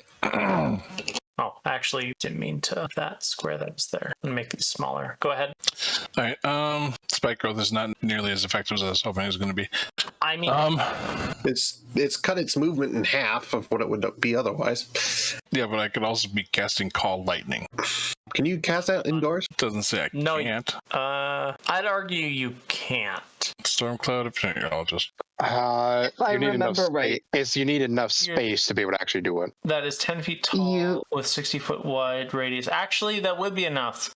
Well, if the Yeah, I was going to say, you... Oh, 60-foot wide radius, so it's 120 feet across. Okay, so no, never mind. That would not work. Yeah. You let me and Liam summon a storm and do Call Lightning, both of those in like a cavernous setting. Yes, that cavern was more than... This is a pretty narrow hallways problem. Yeah. Okay, fair enough. So that's 6-foot radius. So the cavern would need to be 120 feet wide, which is just not. It is very tall. It is that tall, but not that wide. Not that wide. Can I make the storm outside?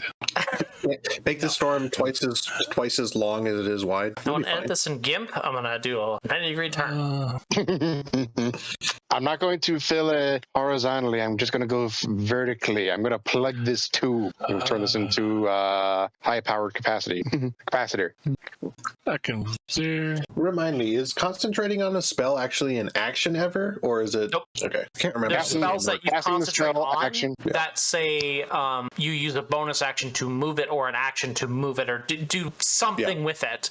But otherwise, no. Yeah, Witch Bolt is one of them of you got to actually use your action to send another pulse. Okay, I just wanted to make sure there wasn't I needed another action for something, but I should be able to. I know we're using custom rules where you can cast multiple leveled spells in one one turn, which is technically not All right, default. well, I'm going to move up there, and I'm going to be casting Lightning Bolt along the line. How do I... No, not that. Not that. Lightning bolt, fireball. Lightning Fireball. It's Divinity Original Sin. Basically, along that line right there. That seems pretty good to me. Going to be up casting it to as high as I can. It's 7, right? Yes. I can do that once.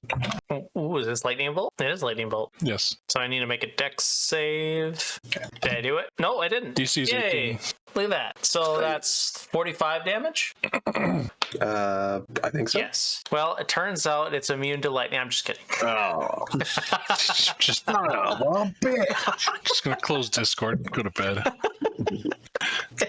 No, the lightning bolt cracks to the air, singes some of the fucking tiger's melted off fur as it clashes by and slams into the side of this thing, and it radiates out like a spark cloud. Nice. It's very loud. Everyone's deaf. I love flashy spells like that. So you, I'm assuming you moved. Do you have a bonus action? No. Okay. Curio, your turn. All right. I actually do a check on the range 3120. So I will move back into range. Let me see here. Yeah, I'll just.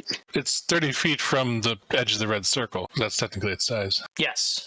Yeah, I'll just move there since I at least got them quote unquote marked. I'm gonna roll with advantage. Was there anything else I want? Nope. It's just gonna be take a shot. Okay. That does hit. Yeah. Well, either way, it would have hit. I realized I could have actually just left it for the first one. But piercing damage and sneak attack. That was I don't know why it's red. Just because It's that funny, right? one. You had one. You had one. That's why. Yeah. Yeah, if there was 1 6 in there, it would have been blue, and if you had only 1 6 and not 1 1, it would have been green.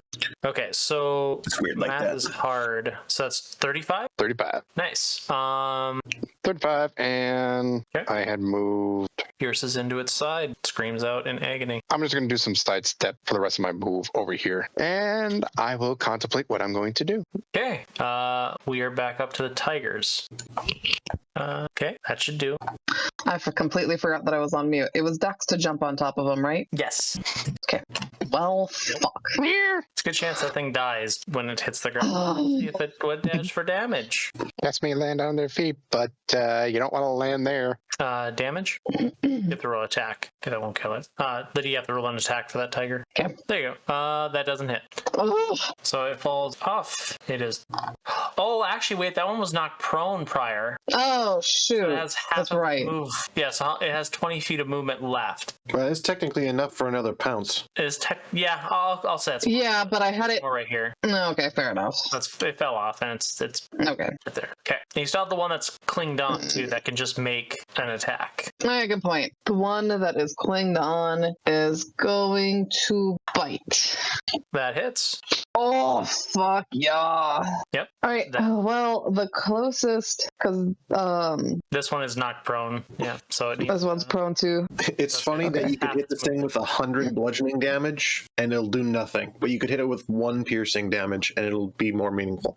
Yep. Right. Used to having little rocks and shit falling on it, so Yeah. Its body can't be compressed; it can only be scratched away at. yeah. Yeah, pierced or slashed. So it Slash. did move. No, shoot. You were over here. Yes, and that's half its move is gone. So it literally Okay. could just move up to it, like Yeah. red. But you're not going to allow the pounce attack. No, because remember this outside the red circle is where it would be. So Yeah. so you could just go. Yeah. But that's not 20 feet, so that's not going to Yep. work. So you just do an attack. If you want your tiger to get hit by another lightning bolt. Okay, so yeah, I guess so. Right here, I can at least do a regular attack. Well, we are gonna Chompy McChompersons. Just make sure you move the tiger down one once you're done. That hits. What do you mean move the tiger down one? Unless you want to get impaled by a lightning bolt. Oh, shit.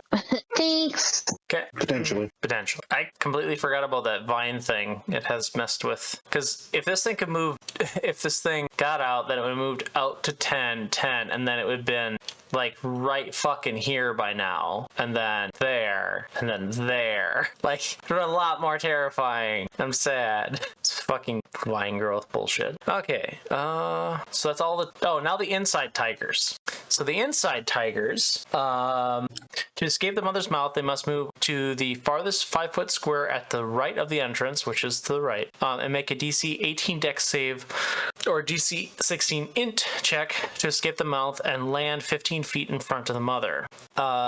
You could also attack. Oh. It's clawed from the inside. You're What's inside the damage like if you stay inside, though? Well, so Guess we'll find out. yeah. So what was the first thing you said? I have to make a con save or a dex save to move out of the mother's mouth. Oh, you need so you look at the two tires down there? Yes. You need to move them here, and then as an action, they can get a DC 18 Dex or a DC 16 int check to escape the mother's mouth, but they have to move to that spot first. Okay. So tiger with the least amount of health here is going to straight up bite. Okay, go for it. 13 attack, 13 piercing. AC is halved inside. So 13 hits. Oh. Yep. So it takes 13 piercing, and let's see here. Where is it? All damage done to the mother is doubled while inside. Oh, no. Oh, Okay, no. I guess you guys are being sacrificed. I told you the strategy was to feed it till it died. Fucking Christ. Okay. Yeah, you don't want me to get inside it. So, second tiger, Can it get a running start and pounce attack from inside? I'm just going to assume that 15 hits. But how Say about no that to 24 damage? Yeah. Okay. 24 damage. Oh my god, do the fucking pounce double attack from inside. No, you're not doing that inside. I know. I think there's enough room in there to me. I'm just saying. Honestly, though. Sai, your turn. Question. What Yeah. is the action to draw an item, like a holstered sword or something? I say it's free unless you have to dig through your pack. Well, it's going to be one of my ready weapons. I'd say it's free. Okay. All right. Then in that case, I'm going to draw my magic missile wand. I will Yeah, do. magic miss. I know, right? Well, I'm not going to use my spell slots for it. I'm going to first bonus action control the arcane hand. I'm going to roll the attack 15. That is I it. think you said yeah, hits. And then the clenched fist damage plus, no, is that right? Did I do the right number? Yes, plus 4d8, 39 force damage. 39. It's a nice hit. It's a This good thing is spell. looking really fucked up right now. I blew my highest level spell slot to cast it, so hopefully it's effective. And then move action. Oh shit, I forgot to check the range on that spell.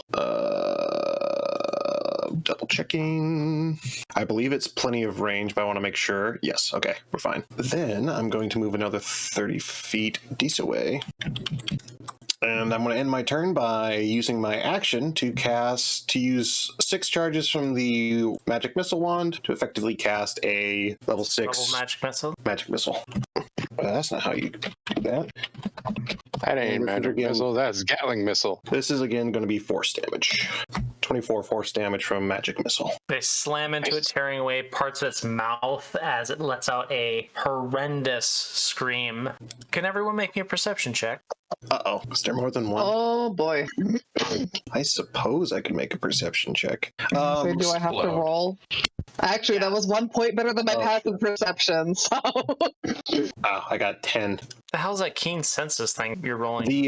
That's the owl's perception. Ah, gotcha. And since I can't roll both, the owl has better perception than I do, so I'm just going to default what he wants to what he rolls. Sheila, Kiro, wait, someone didn't roll. I rolled Liam twice didn't roll. because I have advantage, Andrew. and I should have rolled differently, but it is what it is. Andrew, you sleep? Probably. Hold on. Guessing because I know he likes to lay down and think in bed, and I was always wondering one of these times if he was going to fall asleep. Well, it is 11:30. It is. We're almost done with the first encounter, and then we're leaving it there. Hello? No. Andrew? Yeah. Oh, no. Okay. Yeah, there he goes. Okay, Andrew, you need to roll a perception check. It's also almost your turn. Gotcha. Could have almost been like, hey, could I just do my passive perception? Okay. So, Curio and Liam, you hear a call respond. You just can't From pinpoint where? Oh, fuck. Sheila and Yuka, you hear a respond, and you can hear it from the north and south. So there's a total of 3? So just I'm in danger. yeah, it screeches out, and Liam, it's your turn. This thing looks really fucked up. It's sluggish. It's stuck on the spikes. It's got tigers biting on it. It swallowed 2 tigers. There's an air elemental beating the crap out of it. There's a hand that's dick slapping it constantly. It's just been lightning bolted. Been shot with many arrows. Oops. Sunbeam again. That's dexterity. I still have it going. Oh, yeah, it is a concentration. Hey. I failed. So what does it look like? Because I don't think you can roll less than a 4, can you? No, you can't. What does it look like when you kill this thing? I don't really know. Okay. Like a magnifying glass. Have you ever played Helldivers? Have you ever used orbital laser? Unfortunately, it's not from the sun. It originates from the palm of my hand. Yeah. Yeah, It's so just it's like just different direction. yeah. Yeah, so It's laser cannon. this beam, like, it lifts its head up to scream out, and then, like, as it's, like, bellowing, it levels its body down, and it gets, like, wrenched stuck by the spikes in the ground, and there's a tiger ripping off its eye, and there's an air elemental caressing it gently on the nose, and you have that, like spectral skeletal fist that's basically digging into its other eye socket and punching it. You have the other tigers that are squirming on spikes, bleeding out, and then Liam thrusts up an arm, and his hand turns into a laser cannon as the sunbeam flies out, pierces through the side of its head and out the other side, and its bellow like dies out slowly as it crashes to the ground, mouth shutting, trapping the 2 tigers inside to be digested, which, by the way, just for funsies, No, not the 14 kitties. both take 14 damage, which kills both tigers inside. No, I'm so sorry, kitty.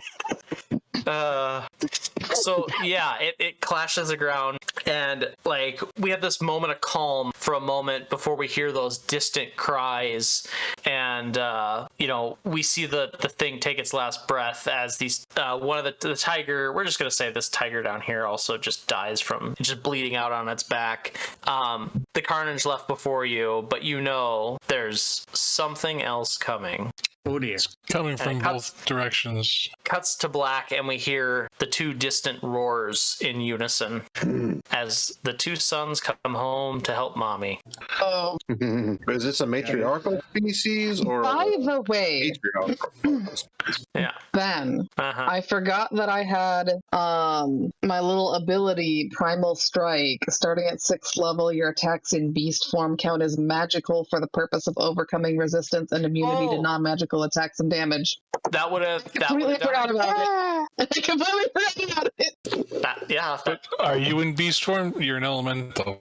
I am an elemental, but I'm hoping that that'll be nice. It still counts as a wild shape. It still counts as a wild Okay. shape. Okay. Okay. Yeah. If it said beast, only beast, but elemental is special thing that it does in wild shape. So Nice. all right. Well, I hope you all had fun. Next time you 2 will. It sounded distant, so you don't know how long you have, but one may assume you have a short rest worth of time before those other creatures show up. Between Curio and the 2 druids, you can figure that out, that those things are coming and they are screaming all the way here. So you have a pretty good idea of their timing. We have a short rest. That's an hour. Short breather. Short rest is 10 minutes. Nope. A short rest was an hour. Hour. That's it? Yep. Yeah, I thought a short rest was 4 hours and a long rest was 8 hours. No. No, you might be confusing that with the elves. Sunfall cycle does 10 minutes. That's why I'm confused. But their game needs it. Okay, never mind then. Never mind. No one gets any short rests. Let's just jump right into the next. We got like Warlock. No one's gonna one round benefit later from they it show up. anyways. Well, Sheila would benefit from having HP. Should be fine. Suppose. And I would benefit greatly from not resting between encounters, unless you want my damage output to drop to 0. Okay, so next time y'all will deal with that. So it is late, so let's. Well, yeah, I'm here. I make the session take at least an hour longer. No, the next combat's definitely going to take a while, but you got a bit of insight into how these things fight. Curio, I'm going to give you. Actually, I'm going to give everyone one thing. While you're just taking a breather and recouping, Curio, with another insight, which I assume you would do, you know the skin of this thing is fire resistant, but it appears to not like cold. Yeah, I stay with the thing that I've done for full-on observing its weak points, and the one that we just managed to kill. Yeah, I would have taken a moment to take like a piece of hide or scale, whatever its skin is, and then after a relay of. I don't suppose any of you have a means of chilling these creatures? Chilling? Chilling? Like You mentioned want them to be fires. cold for some reason? You dense fucks. We're not going to cut it up and take it home, if that's what you mean. I'm not talking about this. I'm talking about for the other two bastards that's going to be coming. I don't think I do. I could. Oh, I got Ice Storm. I didn't prepare it, though. Actually, I probably didn't even have any time to prepare. Well, you would have prepared spells this morning. No, I wouldn't have. Yeah. I was still within the, I was still within the ward. No, we're not going to harm you in that way. You would have known the prayers ahead of time, whether they worked or not. We also had multiple days of me resting in bed before we even did anything. So that is true. You guys had 2 days. Yeah. Well, for Andrew, he's concerned because Talos is cut off, but like when he's down here, it seems to be fine. I've been out of contact with Talos ever since we've entered the Elven Realms. Only until at some point today did I reunite with Talos. Oh, I suppose. Meaning I would not have had time to prepare. Let me check my spell scrolls that I have. No, you guys can talk about that offline at another day because we have the next game, which will be 2 weeks. not the 6th. It's going to be the 13th of December. Right. I don't think I have any way of doing cold damage. I apologize. Yeah, But I do. I just don't have it prepared. it is getting very late tonight. I do have to be up for work. Yeah, sorry, I was having a hard time staying awake. Nah, it's fine. It's late. Anyway, I think we'll all just take off right now. You all have a good night. I hope you had fun. Yep, thank you. Yep, you Have a too. good night, everyone. Drive safe. Bye-bye. Night.